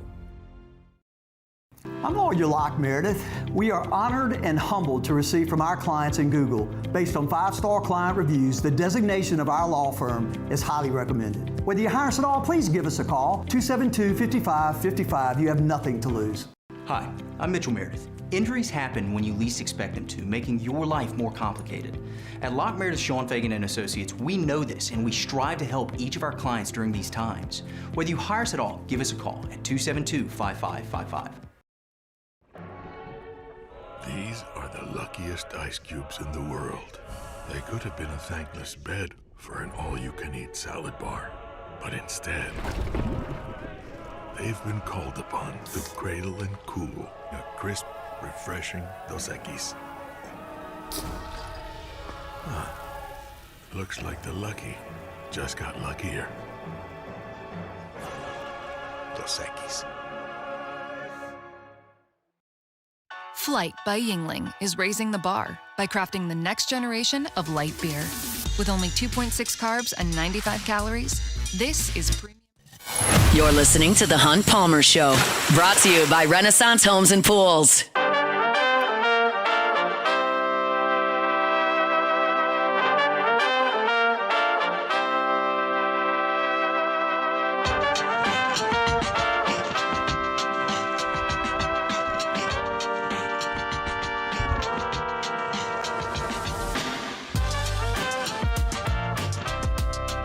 So I'm at court at the table last night. I'm doing sports trivia, and I'm watching LSU in Texas. And the first half kind of looks like I thought the first half would look. Max McKinnon didn't start, and I'm going, oh, this is going to get ugly. And then he came in the game, and Texas, who's very, very good on offense, was very, very good on offense in the first half. And LSU, who's bad on defense, was really bad on defense in the first half. In the first half, Texas shot 63% from the floor. They shot 67% from three, 6 of 9. Got to the line 10 times, made 8 of them. And LSU got dusted in the first half, as I kind of thought that they might. They were down 15. And then LSU got 4 stops in a row in the second half, and they went on a little 10-0 burst. And you look at the game, and they keep feeding McKinnon, and he kind of started playing out of the high post area and backing guys down and getting to a 6-footer, and he was making shots, and all of a sudden you look up and it's 8 and it's 4 and it's 3, and LSU's back in the game. McKinnon was unstoppable in the second half. At one point he was 7 of 9 from the floor, and he had 19 points, and you were back in the game, and you had chances late. Like, if you look at the way this game was shaping up toward the end, McKinnon makes a 3, and then he makes a couple of free throws, and then he gets to the rim and makes a layup, and with 2 minutes and 7 seconds to go in this game, you're down 5. Jalen Reese makes a couple of free throws on a run out. You're down 3 with 1:39 left. And with a minute 39 left, Max McKinnon didn't take another shot. I don't understand. I don't understand. Like, sure, they're going to focus on him, but you have to create a way to get him the ball because he's dominating them, and they're not good on defense. I talked about Texas yesterday. They're not a good defensive team. And LSU didn't do that. You ran a high ball screen and ran a little pocket pass to Mike Nwoku, who threw up a floater from 6 feet, which is not the worst shot I've ever seen, but you had a guy that had 19 points after halftime. I'd like him to touch it. He didn't. And then, next time down the floor, you end up with a 6-foot point guard on a good day driving down the lane against a 7'1" center from Texas who blocked it. And McKinnon's just nowhere to be seen. That kind of stuff drives me insane. Like, I'm not John Wooden here. I'm not Larry Brown or Phil Jackson. I'm not Matt McMahon. But, like, the guy's on a heater. Get him the ball. And they didn't. And they lose the game. Ended up losing by 3, but McKinnon made a layup with no time on the clock to make it 3. It doesn't matter because LSU's not doing anything this year in basketball. But that irritated me, and I wanted to get it off my chest. So I did. But the big picture stuff is more interesting. Matt Moscona had Verge Osbury on yesterday talking about the athletic department and budgeting. And I wrote a story about it at LouisianaSports.net. It's got some quotes in it, and highly suggest you go check out the interview on demand, wherever you find your sound, and you can find it on YouTube as well. And Matt asked about finances on one hand, and then later in the interview asked directly about basketball. We'll go directly to the basketball first, and Verge gave the exact answer you would think you were going to get. He gave you the answer of, we'll evaluate after the season. LSU basketball should be competitive. It's the number 2 money driver in our athletic department, and we should be in the NCAA tournament. Like, that's the generic answer that he gave you. And that doesn't tell you anything other than that you're not going to make the tournament for the 4th straight year. Is that enough to make a move? Well, you don't get it from that answer. But the answer that I found a little bit more revealing, a little bit more compelling, perhaps a little bit more interesting, was that he talked about the athletic department and running things financially and being good at everything. And you understand where that question is rooted in. Just point to any athletic department in the SEC, and you have a general idea of what sports they excel in and what sports they're going to invest in, okay? Like Mississippi State, not really going to win the SEC in football. But in baseball, they got a real good shot, okay?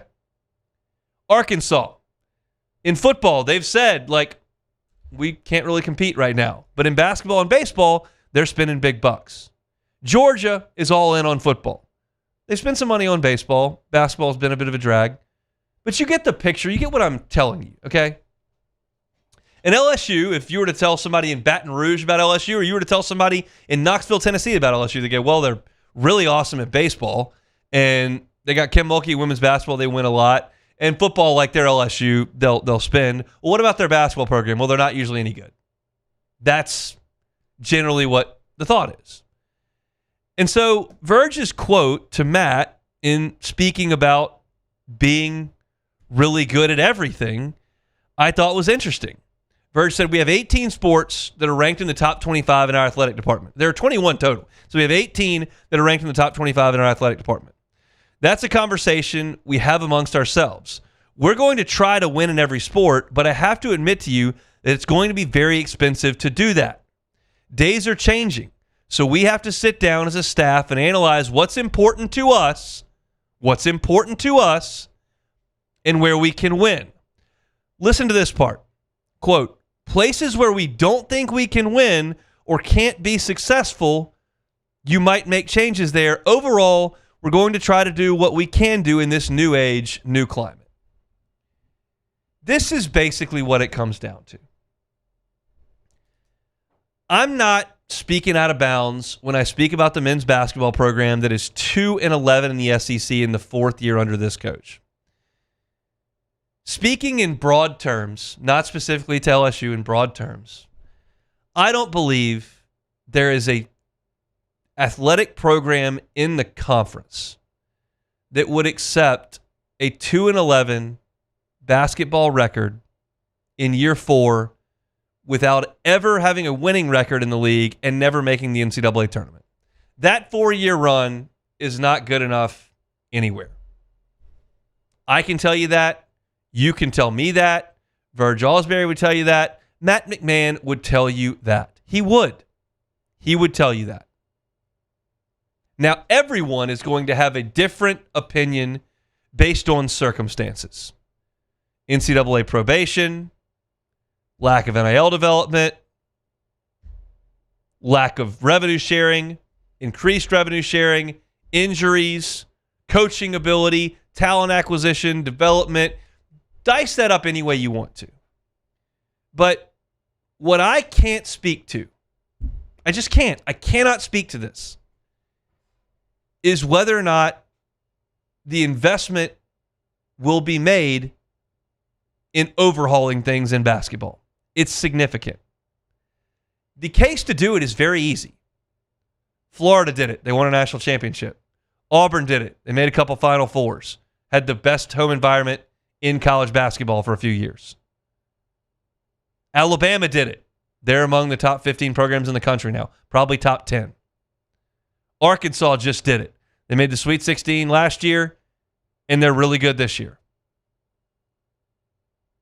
There are some schools that have not done it and have had more success than LSU has. I wouldn't suggest Mississippi State's all in college basketball, but Chris Jans has done a pretty good job there. They usually make the tournament. I don't know that Texas A&M is out over their skis investing, but Buzz got a lot of rebounds, played some good defense, made the tournament. Buckyball, now they're not doing anything like that. They're running all over the place shooting threes. They're going to make the tournament. But men's basketball is the number 2 revenue producer in LSU's athletic department. You're talking about a program that generated $11 million last year when no one really cared because they were one of the worst 2 teams in the SEC. And you netted about $2.5 million from that. Outside of football, that netted about $67 million. Men's basketball, about 2.5. Everybody else operated in the red. Baseball won the Natty, led the nation in attendance, is incredible. They lost $920,000. Women's basketball spends astronomically on coaches' salaries, and they do all the traveling, and the TV deal is not as good. They lost about $8 million. Is it worth investing into men's basketball to try to fix this and make more money to net more than $2.5 million? Well, you make $2.5 million next year, you're way in the red as a program because you have invested heavily in rev sharing and coaching. I just don't know. I know, like everyone else, that what we're watching is not good enough. I know there are multiple reasons for that. What I don't know is whether or not LSU is going to make a change. And again, to quote that Verge Osbury quote, we have to sit down as a staff and analyze what's important to us and where we can win. Places where we don't think we can win or can't be successful, you might make changes there. Like, don't think we can win is a strong statement at Louisiana State University. LSU wins at everything. They win at golf. They win at gymnastics. They win at track, football, baseball. Softball is a top 16 program. LSU wins at everything. So when you hear the athletic director say places we don't think we can win, I'm listening. And right now, he says we're going to assess the program at the end of the year. Dr. Roos, chairman of the board, are going to get together, look at a whole, and try to figure out where we are in basketball. We've got to be financially responsible to the institution of LSU also in making these decisions. It's not going to be moving coaches around and firing coaches just to fire a coach. We think we're going to go about it in an intelligent way and try to make sure this is the right thing to do at this time. I mean, if you just look at the record, it is what it is. You're talking about a team in 4 years in league play that's 16-51. 16-51. The town has given up, and the results have not changed. I pull for that program. I hope it does well. And I pull for Matt McMahon every time they've run it on the floor. But 2-11 in year 4 is 2-11 in year 4. I don't have there's no rebuttal to that. Not a significant one. And you hope that things get better soon. That's at least my hope, because they certainly didn't last night as LSU put a comeback together and couldn't quite get it done. So, tell you about friends over at Ochsner. Of course, we just had a great conversation with Dr. Chris Bankhead over at Ochsner, and they all want to remind you that February is, of course, Heart Month. Great time. Focus on your overall health and wellness. Heart disease is the number 1 cause of death for men and women, but it's often preventable. Stay active, exercise, eat a balanced diet rich in fruits, vegetables, whole grains, manage your stress, and try to get some sleep. If you can avoid smoking and limit alcohol consumption, that's awesome. Your primary care provider is your partner in prevention for this. They help monitor blood pressure, monitor cholesterol, look at your overall heart health. And those regular checkups absolutely matter. Early detection and guidance can keep you on track for a healthy heart. So schedule your primary care appointment at oxford.org/brprimary. That's oxford.org/brprimary, because small steps today lead to a stronger heart tomorrow. LSU and Nicholls on the diamond right now. Tigers still leading that one 6-1. I think the run rule is effect today, so if LSU can continue to tack on some things offensively, maybe able to get this thing to the finish line rather expeditiously, and then maybe they can get out to Jacksonville. I think this evening is when they're heading over there. So we'll keep tabs on that as they continue to move forward. I'll have a write-up on LouisianaSports.net a little bit later on as well. When we come back, Saints defensive player in the first round. What do we think? I'll talk about it next. The The Hunt Palmer Show. Highland Insurance Group, HighlandIG.com. HighlandIG.com is the website. Jonathan Carbo and his team, phenomenal folks to work with in the insurance game. They're technically experts. They're not going to call you and say, hey, I can save you 20%. Check this out. That's just not realistic in the marketplace this day and age. What is realistic is making sure that for the good money that you spend on insurance premiums, that you are covered for that car accident, for that link that got clicked on by one of your staffers that wasn't supposed to click it, covered for that storm that comes through and the power's out. Do you have your building properly evaluated? Are you going to incur co-insurance penalties because you're not properly insured? These are the things that won't happen if you're with the Highland Insurance Group. Jonathan Carver and his team want to be that second set of eyes for you. So if your renewal's coming up, you want a second set of eyes, want another opinion, they're an independent broker. They've got contracts with dozens of carriers. They can make sure that your business is placed where it should be. So check them out online at HighlandIG.com. It's the Highland Insurance Group. They're online at HighlandIG.com. At Bayou Automotive, we believe in a sales process that puts you first. We want you to experience an easy purchase with clear pricing and great service. Let Bayou Ford and Bayou Chrysler Dodge Jeep Ram be your trusted partners in finding your perfect vehicle. The crew at Bayou Automotive is going to do right by you. When it comes to industrial construction, River Parish Contractors can do it all. Mechanical, structural, custom fabrication, specialized welding and turnaround services. Strategically located in between Baton Rouge and New Orleans, we have the local team with the experience and commitment to safety to manage the most complex industrial projects. Period. Here's the deal. Partnering with us means your project is delivered on time, on budget, and most important, safely. River Parish Contractors, let's get building. I'm lawyer Collins Locke Meredith. Among the most important factors to consider when you're hiring an injury attorney is trust. You trust your attorney will put your interest first, treat you with respect, fairness, and honesty. You trust them to be there for you when you need them. At Locke Meredith, Sean Fagan and Associates, thousands of clients have trusted us to represent them, and for good reasons. Please visit us at LockeMeredith.com to learn more, and whether you hire us at all, give us a call at 272-5555. You have nothing to lose. After a decade of working in private duty nursing, I know how hard it can be to find compassionate care for the ones that you love the most. So I started Decision Critical, a premier concierge nursing agency, so we can take care of you wherever you are. Our highly skilled nurses provide exceptional care from the comfort of your own home, with personalized packages for short-term, long-term, or even around-the-clock care. Visit us at decisioncriticalbr.com and give us a call today to get started. My father, J.B. Falgu, had a vision of growth for First American Bank and the communities we serve. The bank's foundation was built on his legacy of compassion, loyalty, and dedication. Through his years of leadership, First American has prospered to heights even J.B. could not have imagined. I know my father would be extremely proud of the customer service and financial stability that First American provides to Southeast Louisiana. We continue to thrive because of the legacy of J.B. Falgu. Looking for cleaner energy? Propane is energy for everyone. And when you're cooking with clean, affordable propane, you're cooking with gas. In the wintertime, nothing heats a home like Louisiana propane. And when you need hot water, propane's got you covered. Oh, and you won't regret that propane generator when the power goes out. I'm Miss Louisiana, Gabrielle McLeod, and to find more information and to find a propane dealer near you, visit louisianapropane.com.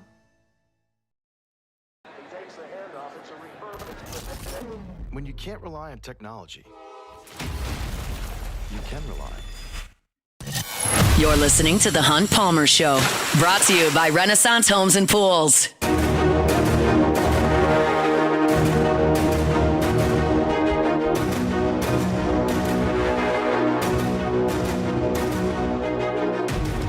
Failure happens to us all, but it's our champions of all. First American Bank and Trust. First American Bank and Trust, 25 locations across Southeast Louisiana. If you're looking for a commercial loan, First American Bank and Trust. Looking for a personal loan, First American Bank and Trust. Started up in 1910, 116 years later, they are still here. So no matter where you are in Southeast Louisiana, whether you're up on I-12 in St. Tammany or Tangipahoa, down the bayou in St. John, Lafourche, Terrebonne, right here in Baton Rouge, Dutchtown, Jones Creek, First American Bank and Trust, happy to help you with all things banking.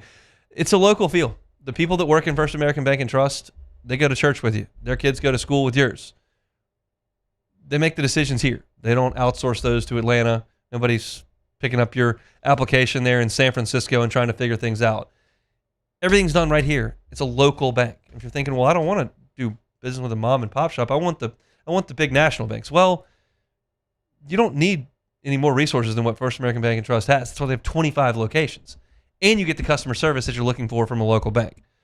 Walk on into any of their 25 locations throughout Southeast Louisiana. Introduce yourself. They would love to help you with your commercial loan or your personal loan. It's First American Bank and Trust. We've been talking all week about the Saints and potential offensive additions they could make. We've talked about Mekhi Lemon from USC. We've talked about Jordan Tyson from Arizona State.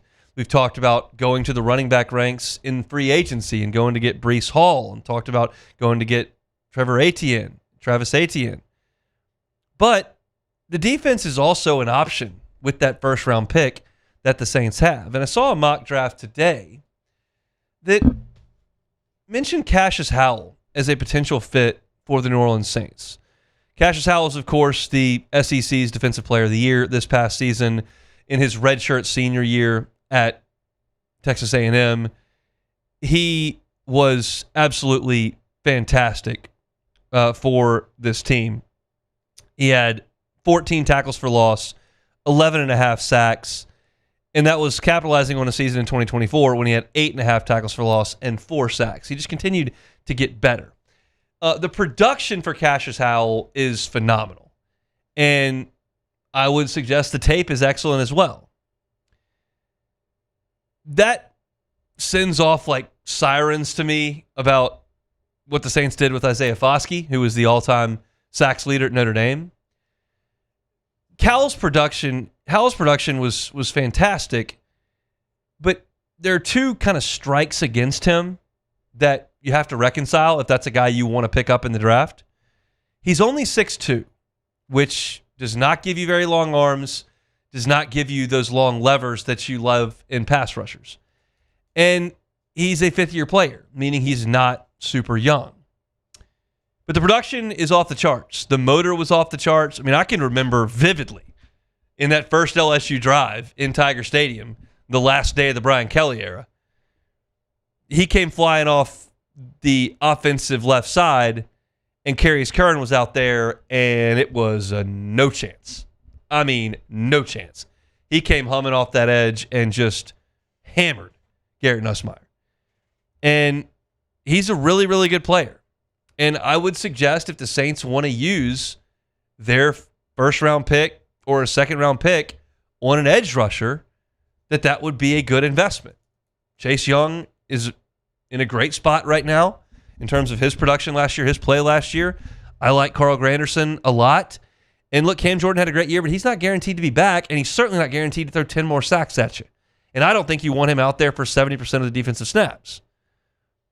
Getting the next guy in line to fill in those shoes, I think would be a very good thing. If the Saints are planning on playing in huge games and winning huge games, you're going to have to beat great quarterbacks. You're going to have to do that in the playoffs. And to do that, you got to get after them. And I wouldn't submit that the Saints have a weakness at edge rusher right now, but it's always a spot you can add to. And to do it in an inexpensive way, I think, is great. Edge rushers are expensive. They're really expensive in free agency, and most teams, if they get one, won't part with it. So the best way to acquire these, especially at the right cost, is to do so in the draft. I have no problem with the profile production of Cassius Howell. Y'all might look at me and go, well, he's an A&M guy. Don't you hate Texas A&M? I do. But he's not wearing those colors anymore. This is all about getting the best guy. I'm worried about the size, and I worry about the age a little bit. I think drafting an old quarterback is one thing. Drafting an old edge rusher is a little bit different. But I can get on board with this one too. It's probably not first on my list, and you never know who's available whenever you're drafting or what the situation holds. But I can get on board with this one because I think edge rusher is a playoff winning position. And if you think that the next step for the Saints is to get to the playoffs and win playoff games, that position is one that I'm okay with you adding with. It doesn't necessarily help Tyler Shuck on his side of the ball. And if you trust the playmakers you've already got to an extent, then this becomes a little bit easier. I would go offense first if you made me call it. But going to the defense side of the ball at edge rusher, I would probably go to even before cornerback, honestly. And your depth is better at edge rusher than cornerback. I just think edge rusher is harder to come by. I think you can find a corner in the 2nd, 3rd, 4th, 5th round. Got to do well. I think you can find one. Finding an edge rusher in the 5th round, that's a fluke if it happens. Finding an edge rusher in the 3rd round is really hard. So I'm rarely going to jump down your throat for making a swing at that in that spot in the draft because it's just about the only place you can get one. So if you look at those numbers overall in his last 2 seasons, 15.5 sacks, 22.5 tackles for loss, you think, yeah, he might not be an all-pro, but we've already got Chase Young and Carl Granderson. He just adds to our depth there and can be a good playmaker and maybe blossoms into something more. I'm okay with that, especially if Bo Davis thinks it's a good idea. I'd go offense first, but I'm certainly not opposed to finding a way to go in with Cassius Howell here, who I think has the ability to be an impact guy based on what I saw in his time at Texas A&M, which was insanely productive. If he was 3 inches taller, it'd be a slam dunk. He's just not, and it's part of the deal, part of the evaluation. That's how you gotta get him right. But Jordan, Isaiah Foskey was long and lean. How'd that work out? And also, he was extremely productive in college. He was. Game's all-time sack leader. Yeah. So, I mean, at the end of the day, the draft is such a crapshoot, but I think you have to go offense first just because you still have Gradison and Chase Young's coming off a good year. We'll see what they do with Cam Jordan. But like I said, if you go offense first, I'm all with trying to shore up that pass rush in those later picks, especially because, Cam Jordan's not getting any younger, and who knows how long Gradison's going to be here. I don't know how I would quantify this. It would take a lot of research that, candidly, I'm probably not willing to do because it's just a lot. But like the productivity of 3rd round wide receivers as opposed to 3rd round edge rushers, I bet wide receivers are way better. Okay. I feel like finding a wide receiver, finding a 6'2" dude that can run and catch and run routes is probably easier to do in the 3rd, 4th, 5th round. Okay. Like how many Puka Nakuas are at edge rusher? It's rare. It's one of those guys where it's you like gotta have the guys sleeper. are the guys. Yeah, the guys that you find that are great edge rushers go in the first 40 picks. Oh, without a doubt. Or number 1, Myles Garrett. You get a Myles Garrett. This year I don't really Bain, but he's not a Myles Garrett type of prospect. So, that's too much to put I'm about to say nobody. Yeah. I saw Myles Garrett. He's in Leonard Fournette's high school class. Yes. And I was at the Under Armour All-American game that year because, coincidentally, LSU played Iowa in the bowl game the day before. So all the beat was down there, and we're like, we'll just stay an extra day and go to the Under Armour game because they got Leonard Fournette and Malachi Dupree, and they're getting Speedy Doyle and Gerald Willis, and they're going 5 for 5 and the whole deal. So we went, and I had never heard of Myles Garrett at that point. He was already committed to Texas A&M, and I saw him on the field. Yeah. And I went, huh? Who is that? Yeah. It was Myles Garrett. They don't look like that really anywhere else. I'd have never seen anyone look like that. No. Certainly not a high schooler. No. I mean, he's an absolute freak of nature. And he honestly, if you didn't have to spend 3 years in college, he probably could have went to the league like one of those guys where it's like, yeah, we'll take him. It's rare, but nobody on that field. I mean, Leonard Fournette was a freak of nature, and Myles Garrett was way bigger than him. Listen, I was in high school during the Leonard Fournette, Booger Nation, all that. Trust me, this dude. He was at the game, not even playing. He was in the stands taking pictures with everybody at Antagomi Stadium. I'll never forget that. Leonard Fournette. But no, I mean, I think if you nail the offense with the first pick, because I think that's more important, let's look at it, Cassius Howell. Let's look at some of these pass rushes later on down the line. Let's talk, we'll close out the show. I was meant to tell you the score of the LSU-Nicholls game. LSU leads at 6-1 over the Colonels, bottom of the 4th inning there from the box. We'll come back and close it out next.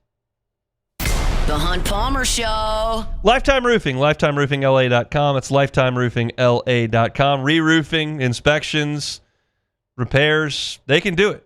Peace of mind is important when you're dealing with your roof in South Louisiana. Lifetime Roofing knows that, and they're happy to give you that peace of mind. Not only can they give that peace of mind with the inspection and with a new roof that they can provide with you, but they also give you peace of mind to know that they've got a lifetime workmanship warranty, and that warranty is handling the workmanship as well as the materials that are backed by Certainteed, one of the oldest, most trusted names in building materials.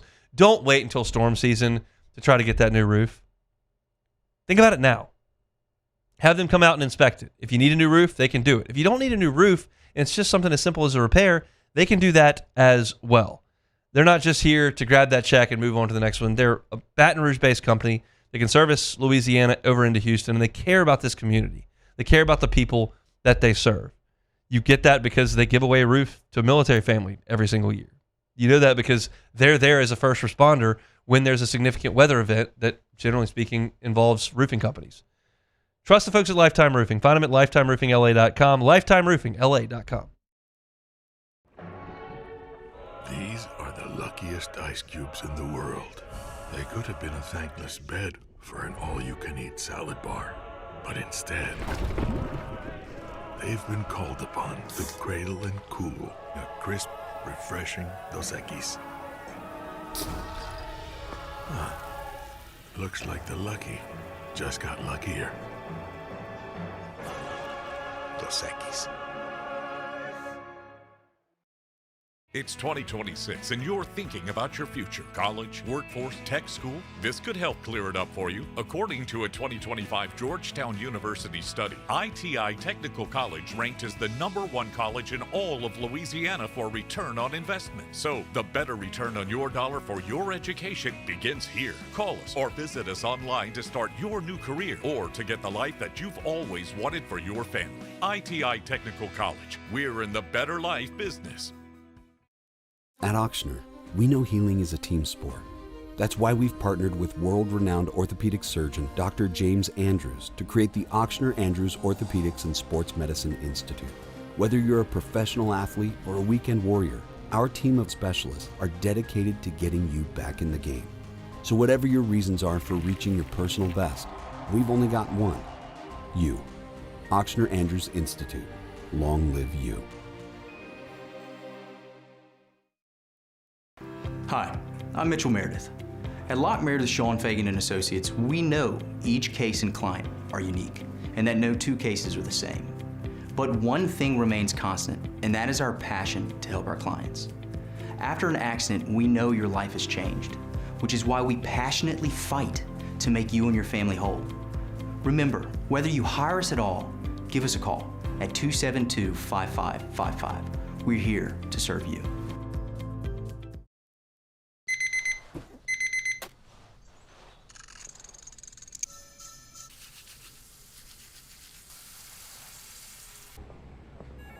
Sometimes you ignore the signs, even when they're right in front of you. Problem gambling isn't always easy to spot. Know the signs. Set your limit. Learn more about healthy gambling habits by visiting us online or text or call for free confidential help now. Investing in a new roof doesn't have to be overwhelming. At Pelican Roofing, we offer 0 interest for 21 months because everyone deserves a safe, secure home. Trusted, local, affordable. Pelican Roofing, making quality roofing affordable for South Louisiana families. Supreme Jasmine is premium American-grown rice. From local farms to your table, every grain. This is the Hunt Palmer Show, brought to you by Renaissance Homes and Pools.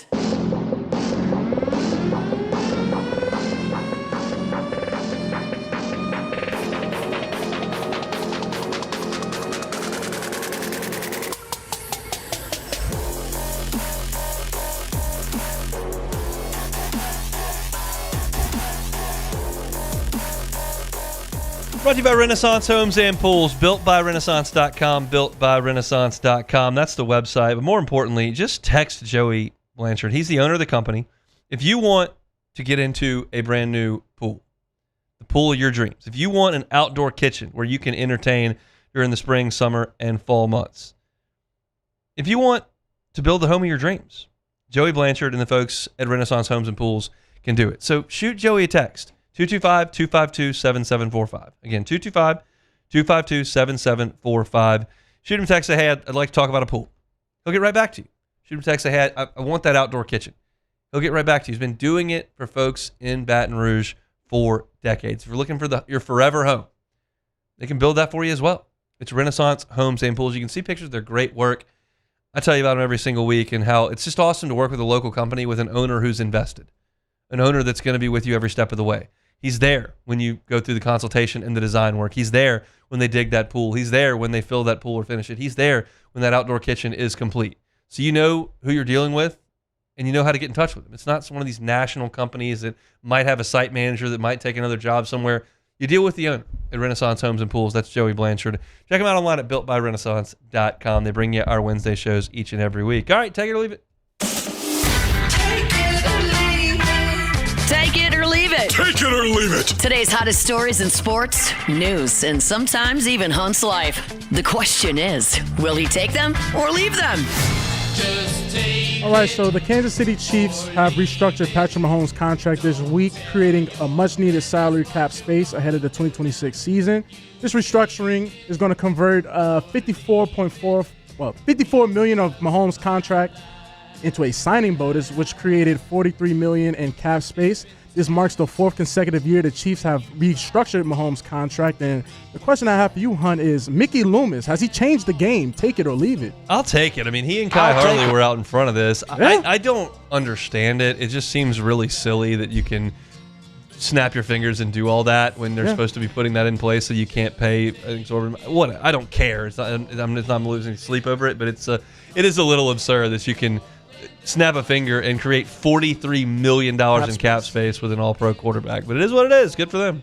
No, it is, man. So I guess we got to give Mickey his flowers. I hate to do it. Always doing it. Always these days. I know, man. I can't believe what I've become. So Will Wade and NC State took advantage of the hampered North Carolina Tar Heels in a whomping 82-58 victory to move to 19-8 on the year. The 28-point win signifies the largest defeat of North Carolina against the Wolfpack since 1959.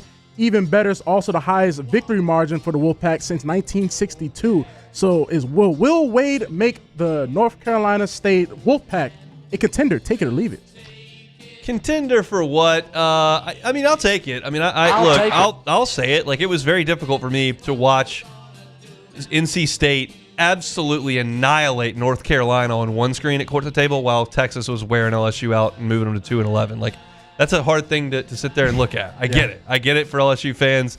They're, I think, 11-4 in league play now over in Raleigh. It is what it is. He's really good, and LSU's basketball team right now is not very good. I mean, I have nothing to say because I both had the split screen of both those games up too. Yep. My first LSU game I tapped in this year, and I was it looked good towards the end of the game. So Chris Paul revealed on Carmelo Anthony podcast, the 7 p.m. in Brooklyn podcast, that even after this Clipper saga, that the franchise still plans to retire his jersey. So retiring the jersey of a franchise legend, you kick to the curb. Take it or leave it. I'll leave it. I mean, leave it alone. I get it, and I don't. Honestly, he's played for so many teams over so many years. I can't even keyhole what the accomplishments were for the Clippers. They got to maybe a conference final or something. Playoffs, that's about it. I can't compartmentalize what he did in Phoenix, what he did with the Clippers, and what he did Houston. That was another one. Like, I don't know. I can't. OKC. I don't have the Pelicans / Hornets. I can't. I don't know. I don't. It doesn't feel like to me that Chris Paul is a Clippers legend, but whatever. Oh, so my next question would have to be, well, my follow-up would be, do you see the Pelicans retiring number 3, putting in the rafters? I don't think they have any jersey retired anyway. So no, just Maravich. So no, I don't think that'll happen. I think if they win that game 7, but they didn't win that game 7, so. I don't know. I just think the team that needs some type of good PR because they already know they're in the gutter. Well, it can't get no worse. I can see them being like, "Hey, Chris Paul bobblehead night" or something like that in the upcoming days. Just something to get the fans like, "Oh yeah, we're gonna go to Chris Paul bobblehead night." You know? Something nasty, man. Trust me, they've been sitting. If you're a Pelicans fan, you know they've been sending you text messages. Hey, we got these premium packs tickets to get all this little crazy stuff. So I know somebody. This was like 10 years ago, but I know somebody who once called Pelicans ticket office to give up the corporate tickets that they own. That was through the business and they own the tickets. Yeah. And they said, we're going to give them up this year. And the Pelicans said, well, what if we moved you to the club level at half court and then gave you like a 40% discount? And he was like, I would keep it. And then he kept it. Okay, So, you know what? like, I need to do that. I need to be strong-armed Yeah. them. I need to strong-arm them. So that's it for Take It or Leave It. All right, that's it for Take It or Leave It here on this Wednesday, brought to you by Renaissance Homes and Pools. LSU leading the Nicholls State. Colonel Santiago Garcia throwing the ball pretty well here in the fifth inning. Tigers lead 6-1. Fell down 1-0 on a home run off Zach Cowan in the first inning, but Trent Caraway grand slam in the first inning was the big blow for LSU that now has a 5-run lead. Got to keep adding here and see if they can get to the run rule. That was what I would prefer. To this point, they're just in control of the game against Nicholls, looking to move to 5-0 before they go to Jacksonville for the weekend. Speaking of Jacksonville, first segment of hour number 2, we talked to Nathan Wooldridge, who's the president of Peak Events, about the event, about how to stream it, where tickets are available, and all that. So you can catch that on demand at 2 o'clock. In the first hour, we talked to Matthew Brunie about a little bit of basketball. I gave some quick thoughts on Zach Cowan as a starting pitcher. It was What If Wednesday. So if you missed any of the show, catch it on demand wherever you find our sound. Reminder, our LSU channel is Hunt on LSU. Our Saints channel is Hunt on Saints. If you're just looking for one of those two and some digestible 10, 15-minute segments, you can find those wherever you find your podcasts, on YouTube, of course, as well. Excited for tomorrow's show. It's the last show that we have of the week that doesn't get absolutely railroaded by LSU baseball. So tomorrow we will talk about LSU and Nicholls today. We'll, of course, preview the weekend in Jacksonville as well for LSU baseball, as this will be a little step up in competition for the Tigers. So we'll do a little bit of that. We'll also talk to Chris Blair, voice of the Tigers, on tomorrow's show. So we'll look forward to that. Hope everybody has a safe and happy Wednesday evening. Matt's going to drive you home next on After Further Review. We're back tomorrow, same time, same place, The Hunt Palmer Show. The Hunt Palmer Show. Fabry Chevrolet GMC. Fabry Chevrolet GMC. Fabry family, you know, they've been in business in Baton Rouge 35 years. You know, you get an unbelievable buying experience with great customer service and great service after the sale as well. They've been doing that at 3 locations with 5 brands, and they are thrilled as of October 1st of 2025 to take over that Chevrolet GMC point on Highway 61 in St. Francisville. Take the short drive up from Baton Rouge. If you're up in the Felicianas, of course, over in Point Capee, it's a quick drive over there as well. The entire inventory is on the lot at FabryChevrolet.com. Looking for a truck, Chevy Silverados, up to $11,000 off MSRP or 1.9 APR financing. Looking for a GMC Sierra? How about up to $13,000 off MSRP, 0.0 APR financing as well. So if you want a truck this first quarter of 2026, look no further than the folks at Fabry Chevrolet GMC. And check them out online at FabryChevrolet.com. That's FabryChevrolet.com. Okay, and what is our goal? Less than 110. That's right, less than 110. We teach. We laugh. We pray.